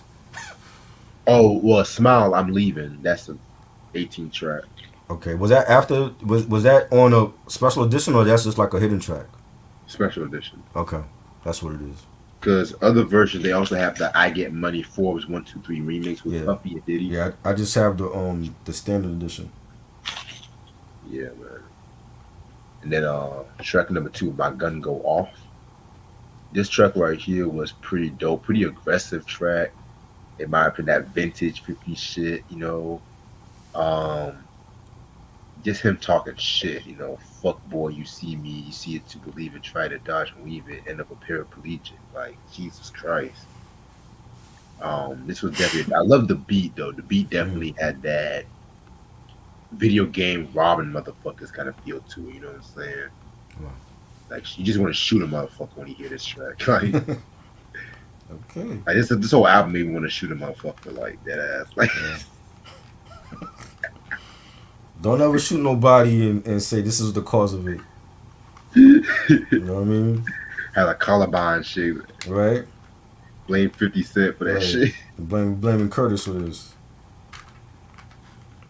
You know, it was alright. It's an okay song. It's not my favorite on here. Yeah, man, I feel you. I never gonna have Man Down. Man Down, Man Down, Man Down. This one was another alright track too and stuff, you know, pretty decent and shit. Originally this was also on a mixtape, I think called Sabrina's Baby Boy, and originally was called Officer Down, but Mm, of course, you know, for of course. controversy, Right. they had to change to Man Down and shit like that too. But fuck it, fuck controversy. Definitely a banger on here. I love the beat and the real hard pianos. You got 50 saying they saying I'm an accident waiting to happen. I got one in the head. I'm just waiting to clap. And the pimp told me I was made for this macking. She said just get you a white girl. Don't fuck with no black bitch. So some fire lines from 50. Yeah, I love this track. This track is like one of my very few favorites on this album. Yeah. Now I want to get to I'll Still Kill featuring Akon. Um, this to me, it kind of reminds me of Akon's Locked Up. I'm not gonna lie. Oh, don't even look at me when I come through the hood. Oh man, I actually like this track. I'm not gonna lie. This was a single that came out like in late 2007, but Mhm. it didn't get the push like Amusement Park where I Get Money Right. and shit like that. Cause at that time everyone was on graduation stick and shit. Yeah. Yeah, man. And I also feel like this song was not really a single due to like what happened with Akon around that time with the whole club controversy and shit. But Mhm. yeah, this was a pretty decent track. It's alright. I'm not a huge Akon fan. You Don't know, even look at me. the single. The song Black Poet from Screwball sample this for Ain't Nothing Changed Oh wow. on the Black Print album. Primo produced that. That was a great album. This song is cool. I just wasn't a big Akon fan. I remember when the video came on, like they premiered it on BET and yeah, but it didn't get a lot of run though. Mm-mm. You know. I mean, the title called "I'll Still Kill" and shit. So Right. shit, what's they won the amusement park too? I guess. Right on another kiss. Just wanna ride. Niggas sound so bored of that song too. Check number 5. I get money. I get money. I get. In my opinion, the song that saved the album. Right. This is my second favorite track off this album. It's a simple song. It's simple. It's simple. It's very simple, but It's a hit record. it knocked like dead ass. Like Mm-hmm. everybody was bumping this shit. The video was dope. Mm-hmm. I mean, I find it ironic he did a remix with Puffy and Diddy, which I feel like they just submitted their verses and shit Why like do you that. need a remix? Why do you need a remix to Exactly. already big hit? I don't get that. Exactly. To put Diddy on there? Like what is Diddy gonna do to make that song more of a hit? You know? Shit, man. This song right here was very dope. This was a classic. I want to say, what was the song that sampled from? Audio 2? You said what? Audio 2? The Audio 2 track? Audio 2, yeah. Yeah. I don't know why I thought it was Raw Basin at first and shit like that, but yeah, everyone samples audio. Milk D. Mm-hmm. If I'm not mistaken, I feel like that was my introduction to Audio 2 was this song. Oh, I Get Money? Yeah. Yeah. Well, I think the sample was dope for that. Oh yeah. You know, definitely a classic record, man. Like it was played everywhere, man. Like there's no car that was going by in here in New York that wasn't bumping this track. You know, radio was playing it, the video I saw all the time, and this one record saved this album. It did. Literally, because I mean, there's other tracks I like. There's other tracks that I have issues with, but this one song like was a hit record, one of 50's biggest hits, in this whole discography, and it literally saved this album from Literally. being trash.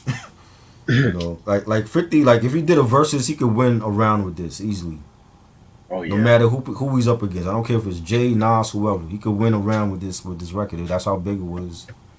It was a dope. I love the beat. The beat was fire.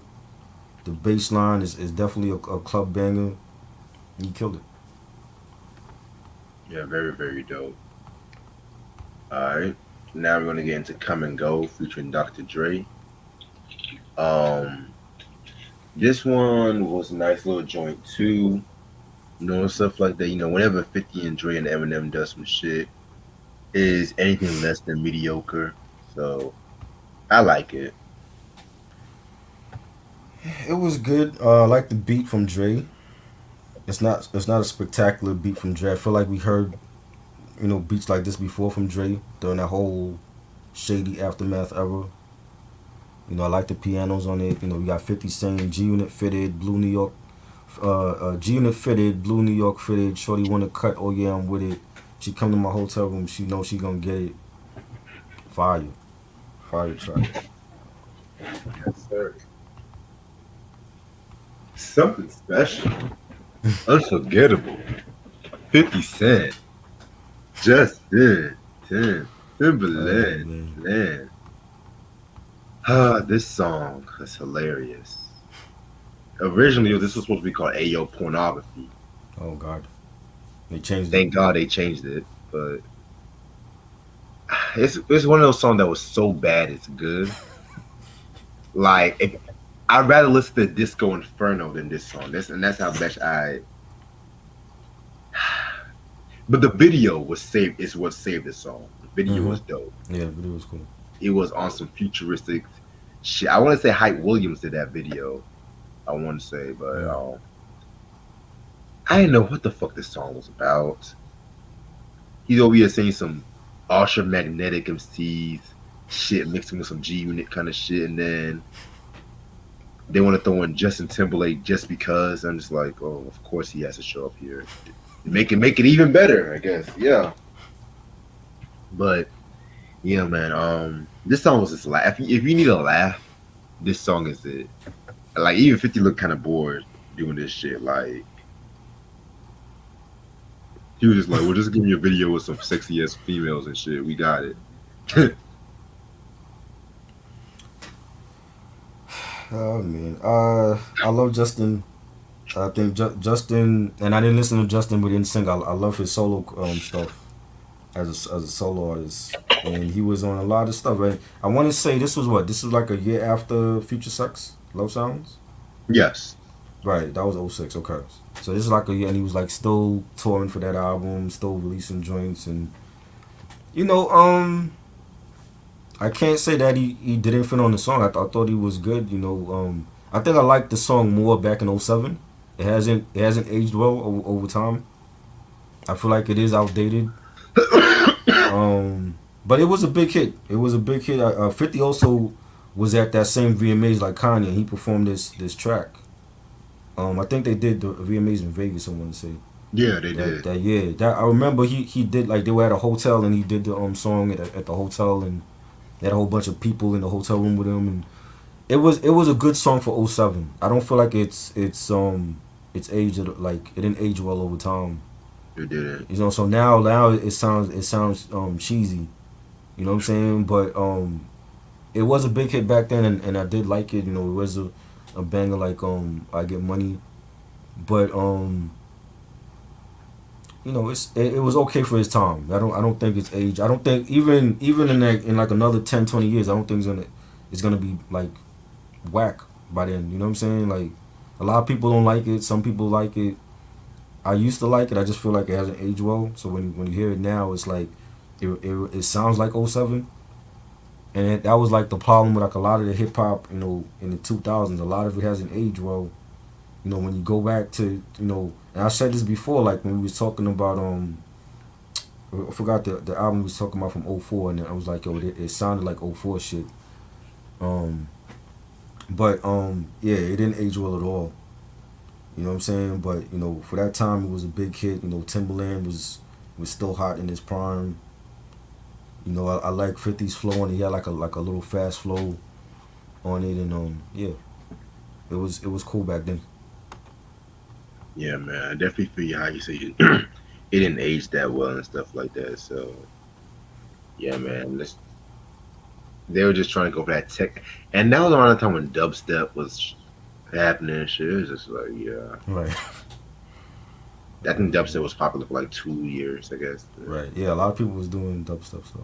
Jesus Christ. Alright. Now we're gonna get into Follow My Lead with Robin Thicke. Hands down the best R&B joint on this album, probably not. Come on. What? What? Come You on. think this is the best? You think this is the best R&B joint on here? On this album, yes. The first Way one more than it's Ayo. too many singers on here. Number one, that's one of my issues with this album. But I like it better the best than R&B 21 song on here, no. Better than 21 Questions. I like this too. You like this better than 21 Questions? Wow. I thought The 21 lyrics Questions actually made sense. I love you like a fat kid love cake. That don't make sense. This nigga said, cross my fingers, God forgive me for telling lies. Like Janet Jackson said, I miss you much. I really want to feel your touch and smell your scent. Come on, man. Like, 50 and you was had never Robin- no great. But he was never no great lyricist though. he was never. Right, and then he had Robin Thicke doing his John B impersonation on there. Come on. Robin Thicke. Robin Thicke is a dope artist. I think the whole Blue Eyed Soul and comparing him to John B over the years ruined him. You know, and on top of the whole lawsuit from Marvin Gaye's family for Blurred Lines, and he actually has a dope album out this year. I bought it, you know, on Earth and Heaven. It's a great album. He's still doing real R&B. Real R&B still exists. You wouldn't know it because of the other shit that we hear, you know, on out there. But Robin Thicke is a dope singer. I don't feel like it's the best R&B track on here. So it's way too many R&B singers on this album to begin with. But That's you know what I mean? I like this. I like this more than AO Technology only because this hasn't it aged well. You know what I'm saying? Like AO Technology, when you hear it, it sounds like it's from 2007. It don't sound like nothing that will come out now. You know what I'm saying? Yeah. And this sounds, the Robin Thicke song, it sounds better. Like the beat is better. I love the bass line for it. oh my God. 50 saying, baby, I can pass the day watching you model lingerie. I want to spend the night tonight, shorty. If it's okay, you can be my Beyonce, I'll be your Jay. I like this song. A lot of Beyonce and Jay. I like this song because they were the hip hop royalty at that time. Jay and Beyonce. You know, Jay and Bay. I like this. This song is aged well compared to AO Technology, but I don't think it's the best R&B collab on the album though. You know what I mean? But Robin Thicke is a great singer. He's definitely a dope singer. I think people need to stop comparing him to John B. They're two different artists. You know, when you hear John B's song, John B's voice is different from Robin Thicke's song, and we got to stop comparing all these. Not every male artist that can sing should be in that group with Justin Timberlake and John B. Is this? Yeah. It shouldn't happen. They don't do that in rock and roll or pop. So why are they doing it in R&B? Yeah, you're right about that. You know, I just think the sequencing is a little bit suspect. Like you have back-to-back songs with Justin and Robin Thicke. Like who did the sequence on this album? You know what I'm saying? Like they need to be fired because I don't like the sequencing for that. Yeah, because I was looking at that shit, I was like, this has got to be a joke. This whole album is just a. I feel like 50 was just trolling with this album, like, Right. Cause I don't know, but I looked at it like, yo, I'm like, he have all these singers on the album, like what the fuck? And why is Justin Timberlake like back-to-back songs with Justin Timberlake and Robin Thicke? Like you can't be serious. So it just felt like he was going. I know at that time he had issues with Interscope. He was trying to fulfill the contract and leave or whatever. You know what I'm saying? And I looked at the album like maybe he's just like, you know, going all out on this one so that the last one he could just do it and then be like, yo, I'm done with Interscope. Let me go do my own thing. yeah. So, but I'm like, it's mad collabs on here. There's a lot of R&B singers on here. You know. Damn, man, that's crazy. Now we're gonna get into Moving On Up, featuring Jake One as a producer. Probably my favorite joint off this whole album, in my opinion. Excuse me, sorry about that. My favorite joint off this whole album, in my opinion, and shit like that. You know, just definitely a hard ass beat. You know, Jake One definitely did sing on this one and shit. So, you know, again, vintage 50. You know, he's on his Canaan shit pretty much. You know, hold a Glock down, kind of drop now, nigga. I'm eating. You know, I ain't gonna stop now and shit. You know, nigga was going in on this track. It was. I like the beat. I like Jake One is an underrated producer. Definitely a dope producer. Love his beats. Yeah, it was a dope track. You know. Yes, sir. All right. Now we're gonna get into Straight to the Bank. Very good song. It's like a little banger and shit like that. Produced by Type 5. You know, Dre did some additional production on this and stuff. Very, very, very dope track. You know what I'm saying? Just braggadocio 50 and stuff. You know, it's crazy because I think this is like one of the first singles next to Amusement Park. And it actually was on the iTunes chart at number 3, but with Curtis being delayed a lot, it actually got removed from the iTunes library and shit too. So that's crazy. But yeah. They actually had a remix too with this G-Unit article, Young Hot Rod. And it's like a lot more. Him. Yeah, he was on the mixtapes. Yeah. Yeah. So that's a pretty cool remix and shit. I never heard it.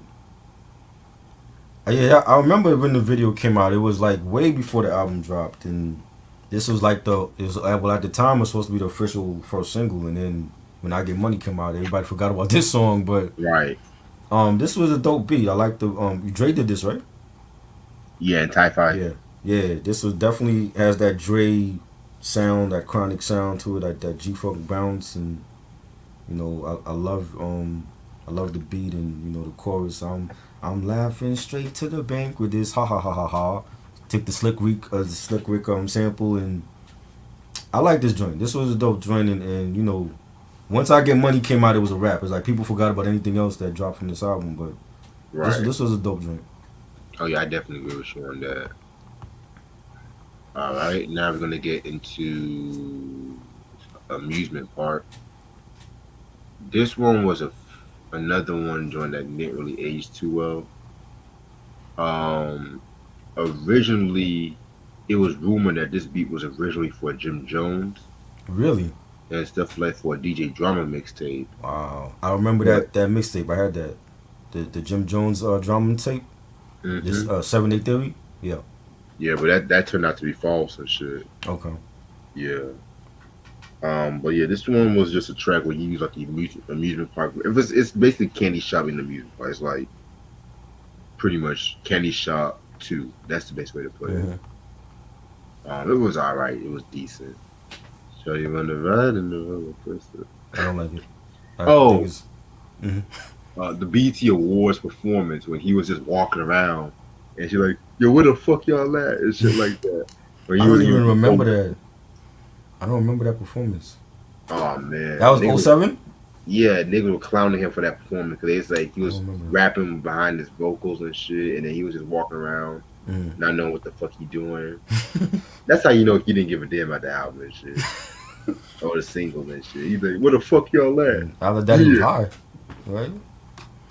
Yeah, I didn't like this song. I just Candy Shop had a better beat. I didn't care for that song because I didn't like Olivia, but.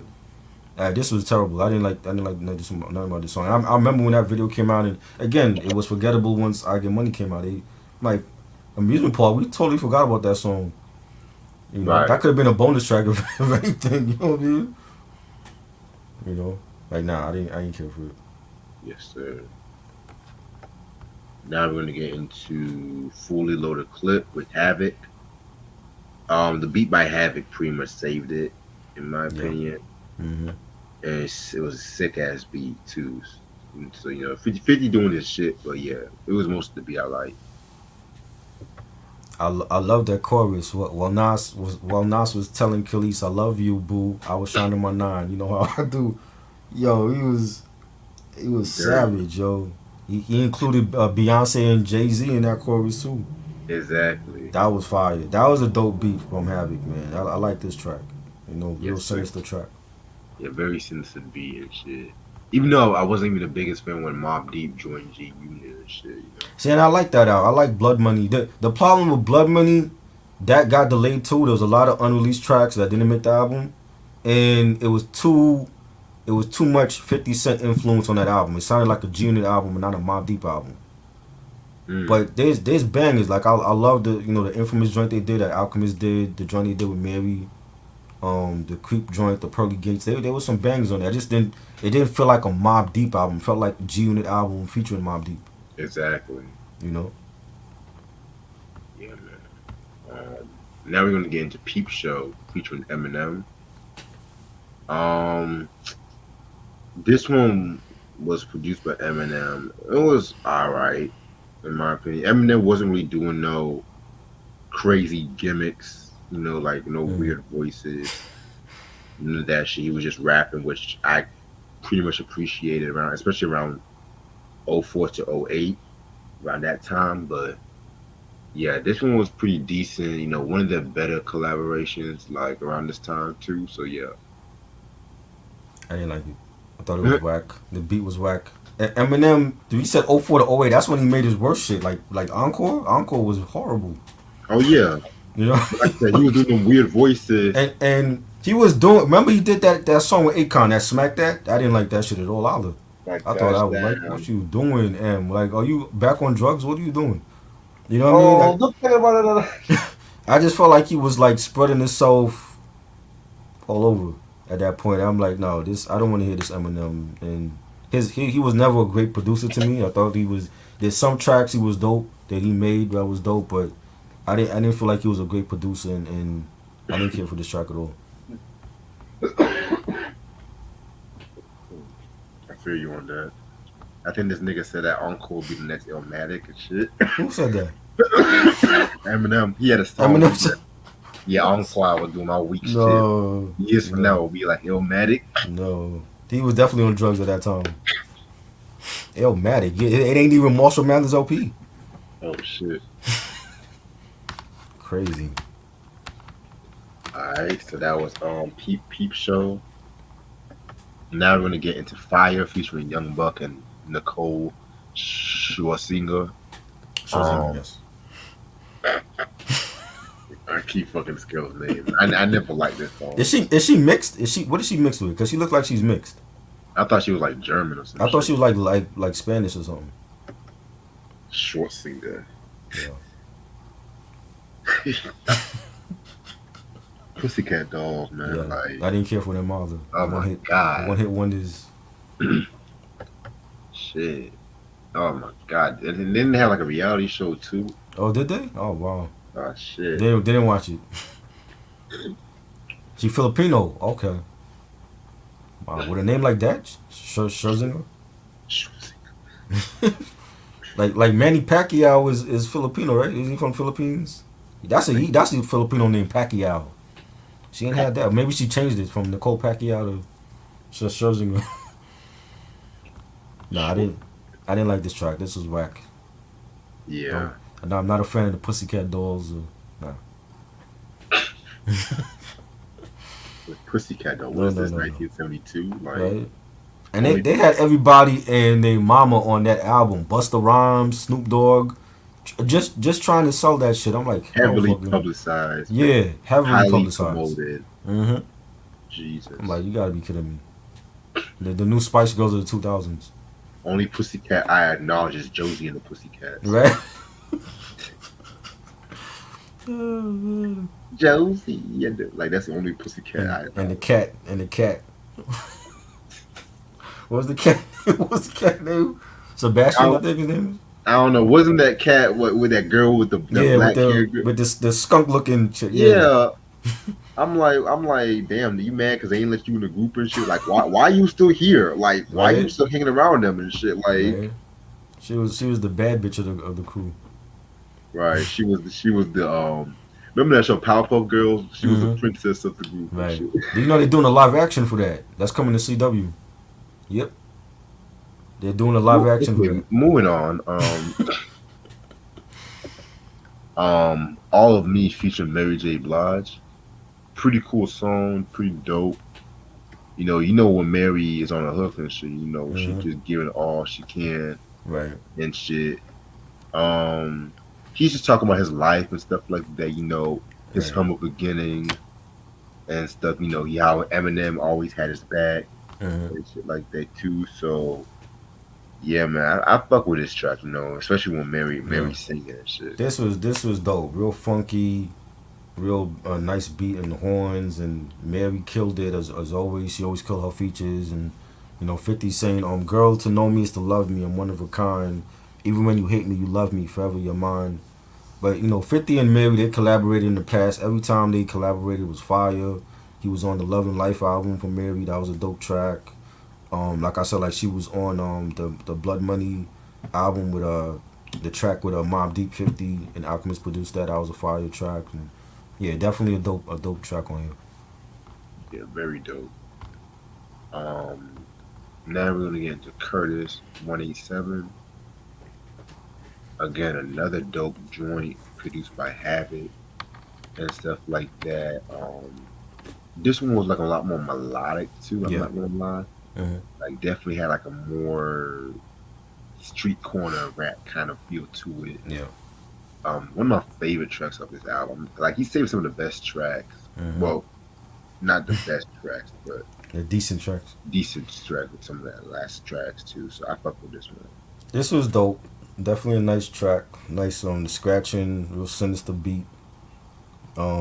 That 50, I think he took a shot at Ja Rule on here. He said took a kitchen knife. Still, He said took a kitchen knife fitting to poke me a nigga. Wishing I had a gun so I can smoke me a nigga. Now didn't was it 50 that got the stabbed with the butter knife, or was it Ja Rule? 50 got It stabbed. was 50. Okay. I'm thinking it was Ja. I'm like, he mentioned the butter knife thing. I'm like, I know somebody got involved with a butter knife. It was Black Child that stabbed him with the butter knife or some shit. Yeah, Right. I remember when that happened, and I was like in the midst of their feud or whatever. So it was a dope track. he was still taking shots with John in I 07. thought he was taking shots at Ja with those lines, but I forgot it was him that got stabbed with the butter knife, not Ja. Oh wow, I was about to say, damn, 50. Like, I mean, I knew Curtis was bad. Not like he had to pull out a Ja Rule disc just to sell a record or shit. Yeah. Now we're gonna get into the last track, "Touch the Sky" with Tony Yayo. I didn't care for this track really. I like the beat. Yayo actually had a good verse, surprisingly, which is I've never said that about Yayo. He said I'm higher than a pilot, man. I catch a body, man. Beat the case and lie on the polygram.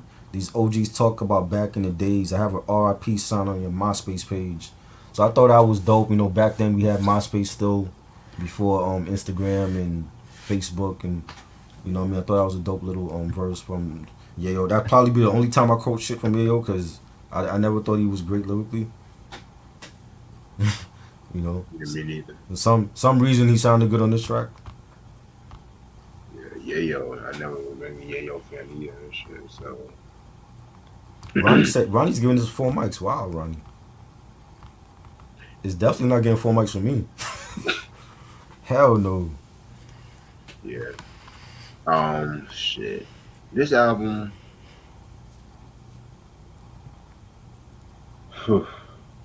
was decent. It was decent. I felt like with this album, he was trying to do like a lot of things, and I felt like it went through like a lot of behind the scenes maneuvering and Mm-hmm. manufacturing and shit. And I Mm-hmm. felt like certain tracks off this album was just like rush tracks or meant for other people.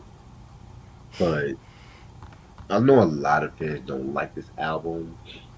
It's decent to me. I felt like some of the production, as some of 50's hardest production. Um, probably since Get Rich or Die Trying. Some beats were like street corner beat. Like, I'm not gonna say he powered the dollar 50, but yeah, man. I'll give this like a 3.5 out of 5. I think still 50's first three albums are classics: Power the Dollar, Get Rich, and The Massacre. This was okay. There were some songs that were dated. They sound dated compared to back in '07 when they were fresh. Um, the features is way too many R&B singers on this album. It's one thing if you have Mary J. Mary J's a must because everybody collaborated with. She was like Mariah. Everybody collaborated with Mariah. Akon, you want to throw Akon in there because he was hot at that time. 50 had just about everybody on here, but except for T-Pain. You know what I'm saying? You have to make up your mind which blue-eyed soul artist you want on here. Do you want Justin Timberlake or Robin Thicke? It cannot be both. You know what I'm saying? It should not. And they're back-to-back track. I'm like, yo, the sequencing was bad on this album. Whose idea was it to put back-to-back collabs by both blue-eyed soul artists on this album? I just thought that was a mistake. To me, I like the Robin Thicke song more because it aged well compared to AO Technology. When I liked AO Technology back in '07, I don't like it right now. But you gotta pick one. It can't be both of them on the same album. He had some songs. The singles, all the singles were irrelevant except for I Get Money. I Get Money was the biggest song on here. You know, the best song to me on this album, and what really made the album sell. It's still sold, even though Graduation to me is the better album. I'm giving it a 3, but it's a weak 3. I think at this point he had already fallen off. Like after the Massacre, he was like already going downhill. You know, to me his first 3 albums are his best albums. So it's a 3 for me. I see people giving it a 5. I don't know what the hell y'all was listening to. This is not a 5 mic classic. Yeah, believe it, this album, but a lot of 50 heads love this album. Believe it or not. Really? Yeah. Compared to Power the Dollar, Get Rich or Die Trying, The Massacre, those 3 were way better than this. To be honest, I feel like Animal Ambition. Animal Ambition, you like that one too? Way better than Curtis. And shit. Oh Lord. I thought he was already done at that point. Wow. Yeah, I feel like 50 Cent retired low key. He was his focus was more on movies and TV at this point. Right. You know what I'm saying? Like he was taking, you could tell like he was uninterested in music. He's done everything he could do, and he put his people on, Jill Banks and Yayo, and you know got Young Buck a platinum album, and Game with his first album. He put people on, and he had his G-Unit label. He started G-Unit Television, and you could tell his focus was on other things, and it wasn't music. And I'm still not now. I don't feel like it's on music. I feel like he's good to still drop a single, but I don't care to hear a new album from him unless it's like with. It has to astound me. It has to be like with like some dope ass production and features. Because I just feel like when you know your time is done, just do it. Just go out gracefully. Don't try to come back and ruin your legacy. So I don't think music is his thing anymore. Right. You know what I mean? Before Self-Destruct, I saw the movie. I like the movie better than the album. I don't care for the album either. I never saw the movie. Yeah, they should show it on Showtime. It should be on streaming. It should be on streaming. But I saw it on Showtime back when they had it on Showtime, and I want to say I think like when that album first came out, they had the DVD for it. Yeah. Yeah, so it was like a special edition, but I never bought it. I didn't like the album. Yeah, a lot of people was like, yeah, he lost all that weight for the movie. He didn't win no awards and shit. Right. You know. All I saw was that one trailer was like they tried to make it like a motivational kind of shit about how 50 was like going through some cancer or some shit, and all I saw was. Yeah, he did a movie. It was a football movie. Like I want to say it's based on a true story. Yeah, some shit like that. Yes, I remember seeing that film. That was a good film. If it were promoted better, it probably could have been. Yeah, it wasn't promoted. Yeah. Remember the Snoop Dogg hood movie, the game of life or some shit like that. Mm-hmm. I remember that. That's a classic right there. That's a classic. not like classic, but it's like one of those hood classics. So you can, 50 Cent rapping or singing? He didn't sing. He ain't Drake. He could like do his little chorus, but I don't think he wasn't no singer. You know, he knows how to make a hit record. That was his thing. He knows how to make, like, he don't have to do an album again. He knows how to make a hit record. You know, like if you listen like Big Rich Town with Joe, that's a hit. That's a big hit from a TV show. He can still make hit records. I just don't care to hear like a new album from him. You know what I'm saying? But yeah, he wasn't singing like that. He was just like, you know, doing his little choruses and shit. like harmonizing. Yeah, harmonizing his choruses, which he did well at. You know, not everybody could do that.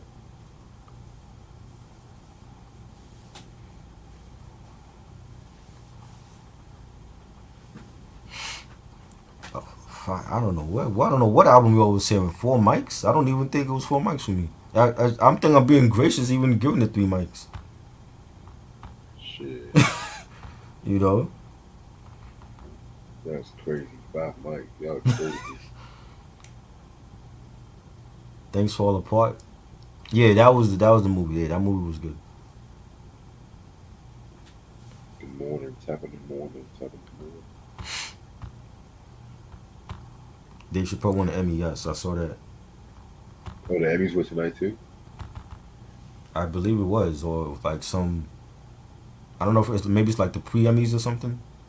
Oh wow. Cause they somebody I want to say, was it Courtney B. Vance? He won for Lovecraft Country, and that's not even around no more.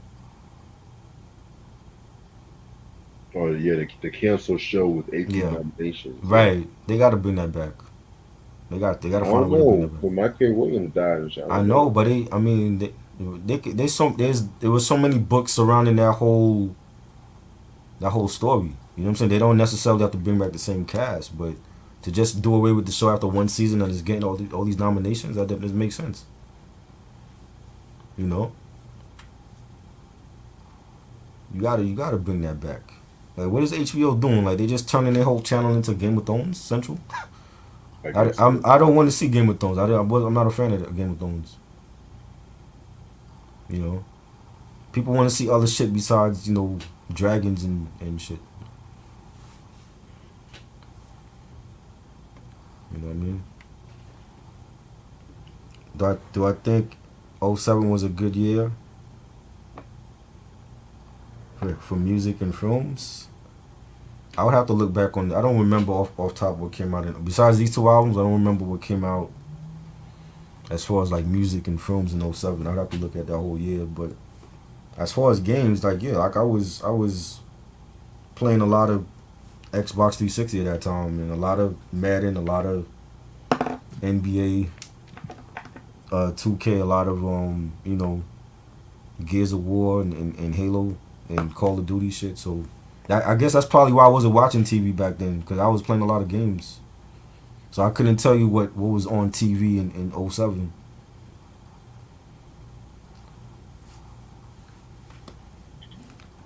Favorite MTV interview?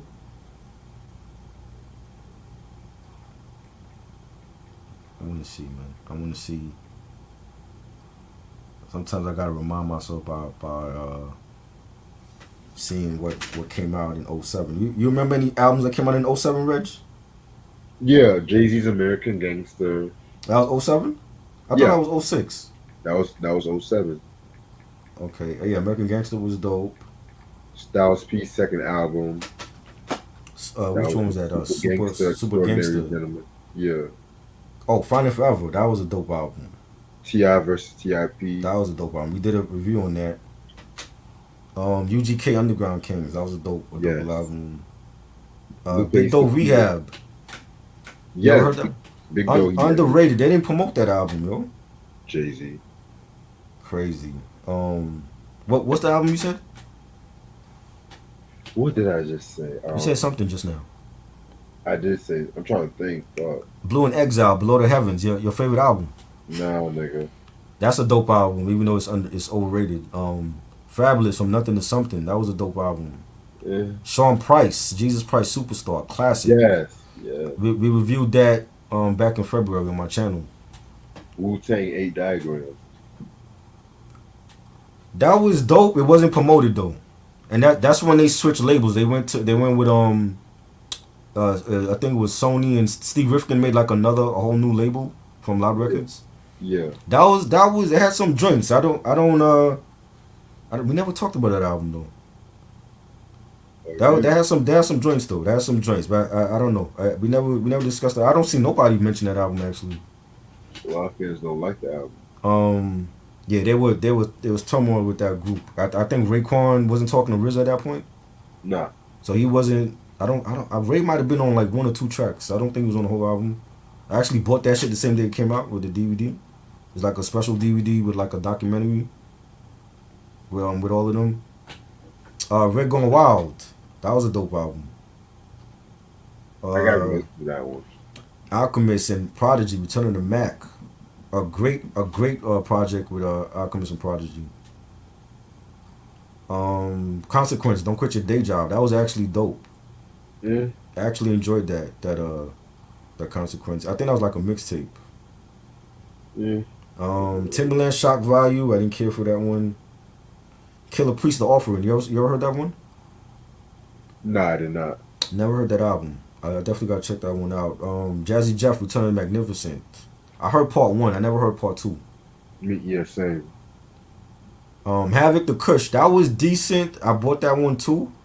That year when it came out, that was decent. It wasn't great though, because there was some tracks I was like, I didn't like the beats for certain songs, but he had some bangers on there though. That was his first solo album. Rich Boy. You was a fan of Rich Boy? You said Rich Boy, like throw some D's in Rich Boy? Yeah. He was alright. He was 07. Yeah, Talib Eardrum, I haven't heard that one. Everybody says that one is great. Have not heard that one yet. Little Brother Get Back, that was the mixtape. I didn't hear that one. I think that was like a drama mixtape. Strength and Loyalty, Bone Thugs. I think I heard this album. I want to say I heard it, but they didn't have. I think Crazy wasn't a part of this because he wasn't talking to them at that point. It was just Lazy, Wish, and I think Busy's on this, or Crazy's on this and Busy's not on it. Yeah, Busy's not on this album. Okay, it was Crazy, Lazy, and Wish, and Busy wasn't on this. And then the other one, Art of War 3, Crazy wasn't on it because he wasn't talking to them. Jesus Christ. Yeah, it's like a couple of those albums where it was like it wasn't all the members. Like Busy's not on certain albums, and then Crazy's not on certain albums. What else? Buck the World, Young Buck, second album. I don't remember that. I actually have that album. I don't remember that though. I gotta play that joint. Pharoah Monch, Desire. That was a dope album. Dope album. The song, the title track was on Madden. I want to say it was Madden 08 or Madden 07. The one with Vince Young on the cover. I think that's the one I bought for Xbox 360. That was like, I think Vince Young was on that cover for that one. That was like the soundtrack for that game. Evidence, Weatherman LP, that was fire. Definitely enjoyed that one. Freeway second album. It was okay. I gotta hear that again. I heard that like years ago. I have that album, but I remember certain songs, not everything on that. Right. But they got some. It was some joints in 07 though. What's the best album of 07? Best album. Because looking at it right now, Graduation, Sean Price, Jesus Price Superstar. What else? Return of the Mac. Those are like my favorites from 07 right now. But I'm looking at this list. I'm gonna have to go with Graduation. Graduation was your favorite? Yeah.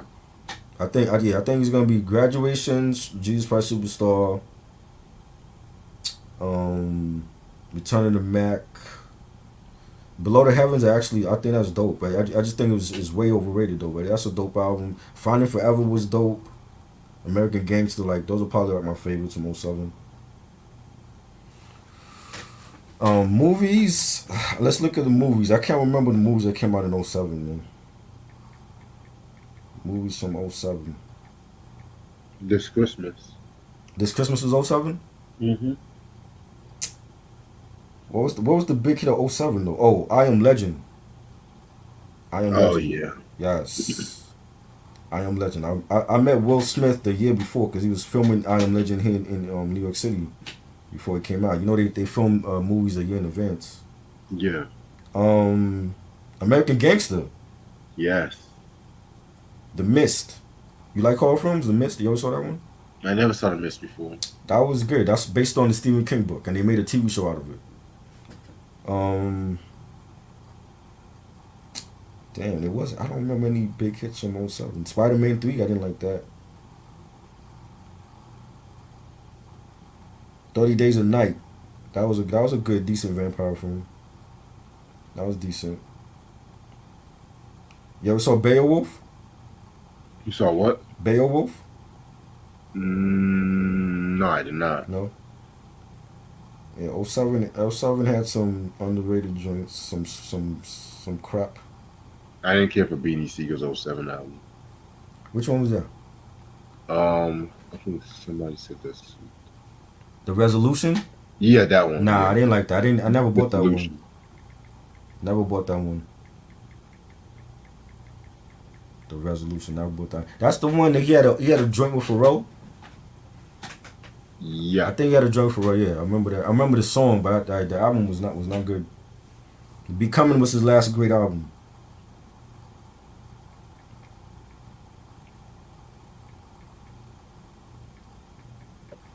I didn't care for Stomp the Yard. Trash. Stomp the Yard. That's the shit with What was the one with Channing Tatum? He was like in a dance room too. I have no idea. Nah, 07 wasn't a memorable year for movies, man. I was just looking at these lists. I'm like, nah. 28 Weeks Later, that was a good film. Actually, I think I got that. I got 1 and 2.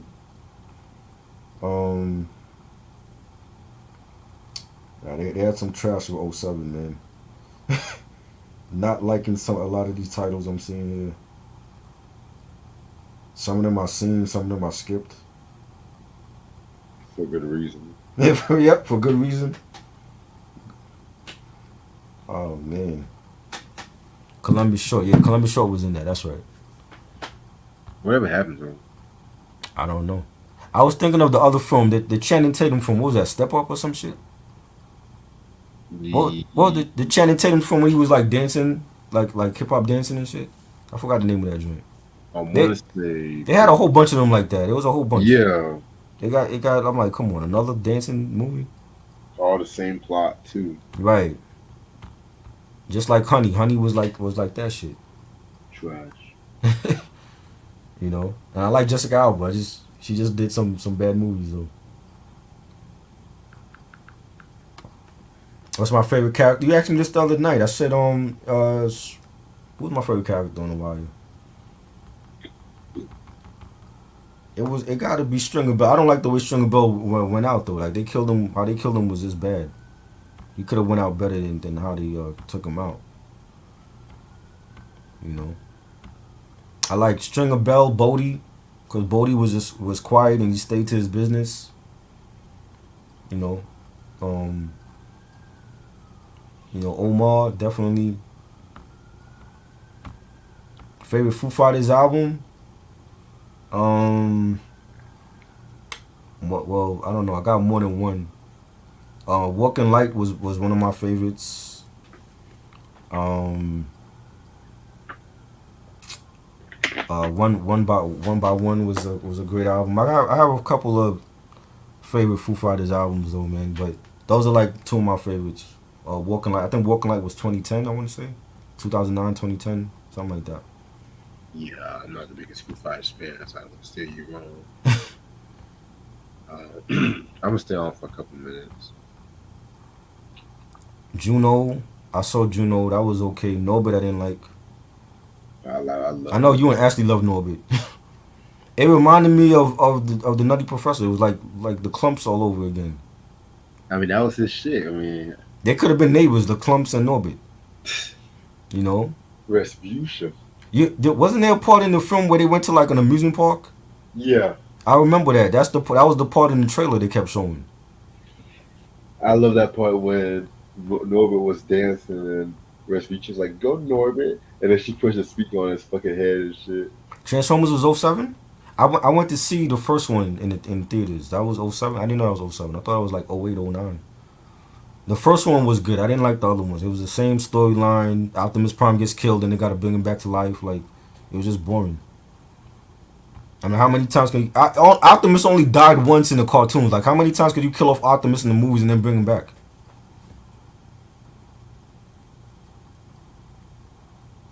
What did people say about the iPhone in '07? I don't know. I didn't have an iPhone in '07. I couldn't tell you. Yeah. So probably They killed off Optimus more in the films than they did in the cartoon.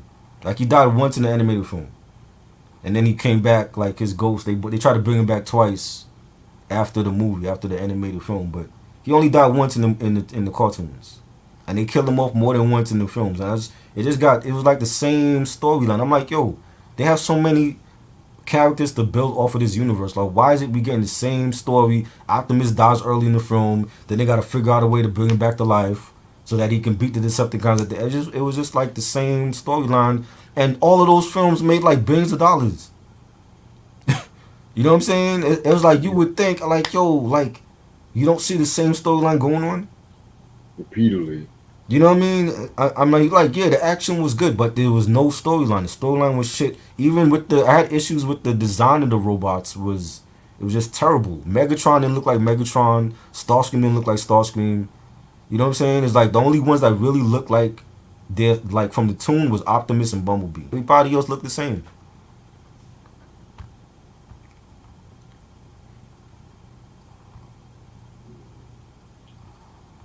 Shrek the Third, that movie. I didn't care for Shrek. I didn't see none of the Shreks, so I'm not big on Disney no more. Like when I was little, I was a huge Disney fan. Little Mermaid, It's Lady in the DreamWorks. Huh? It's DreamWorks. Oh, that was DreamWorks. That wasn't Disney. Nah. I'm not a fan of those films no more like that. Like if I was younger, I would have been a fan of Shrek and Toy Story, and I haven't seen those films. What's your favorite Disney film? Now that we're on the subject. Lion King. Lion King. Yeah. My favorite is Lady and the Tramp. Really? Yes. Wow. That's my I favorite. never heard That's that. animated film. Lady and the Tramp, Little Mermaid, the first one. Yeah, those two are my favorites. They was my favorite with like growing up. They was my favorite. Wow. Okay. How popular was MySpace? MySpace was big as Facebook and Instagram.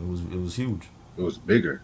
It was bigger. You had artists putting their new music directly on that site. Exclusive. Yeah.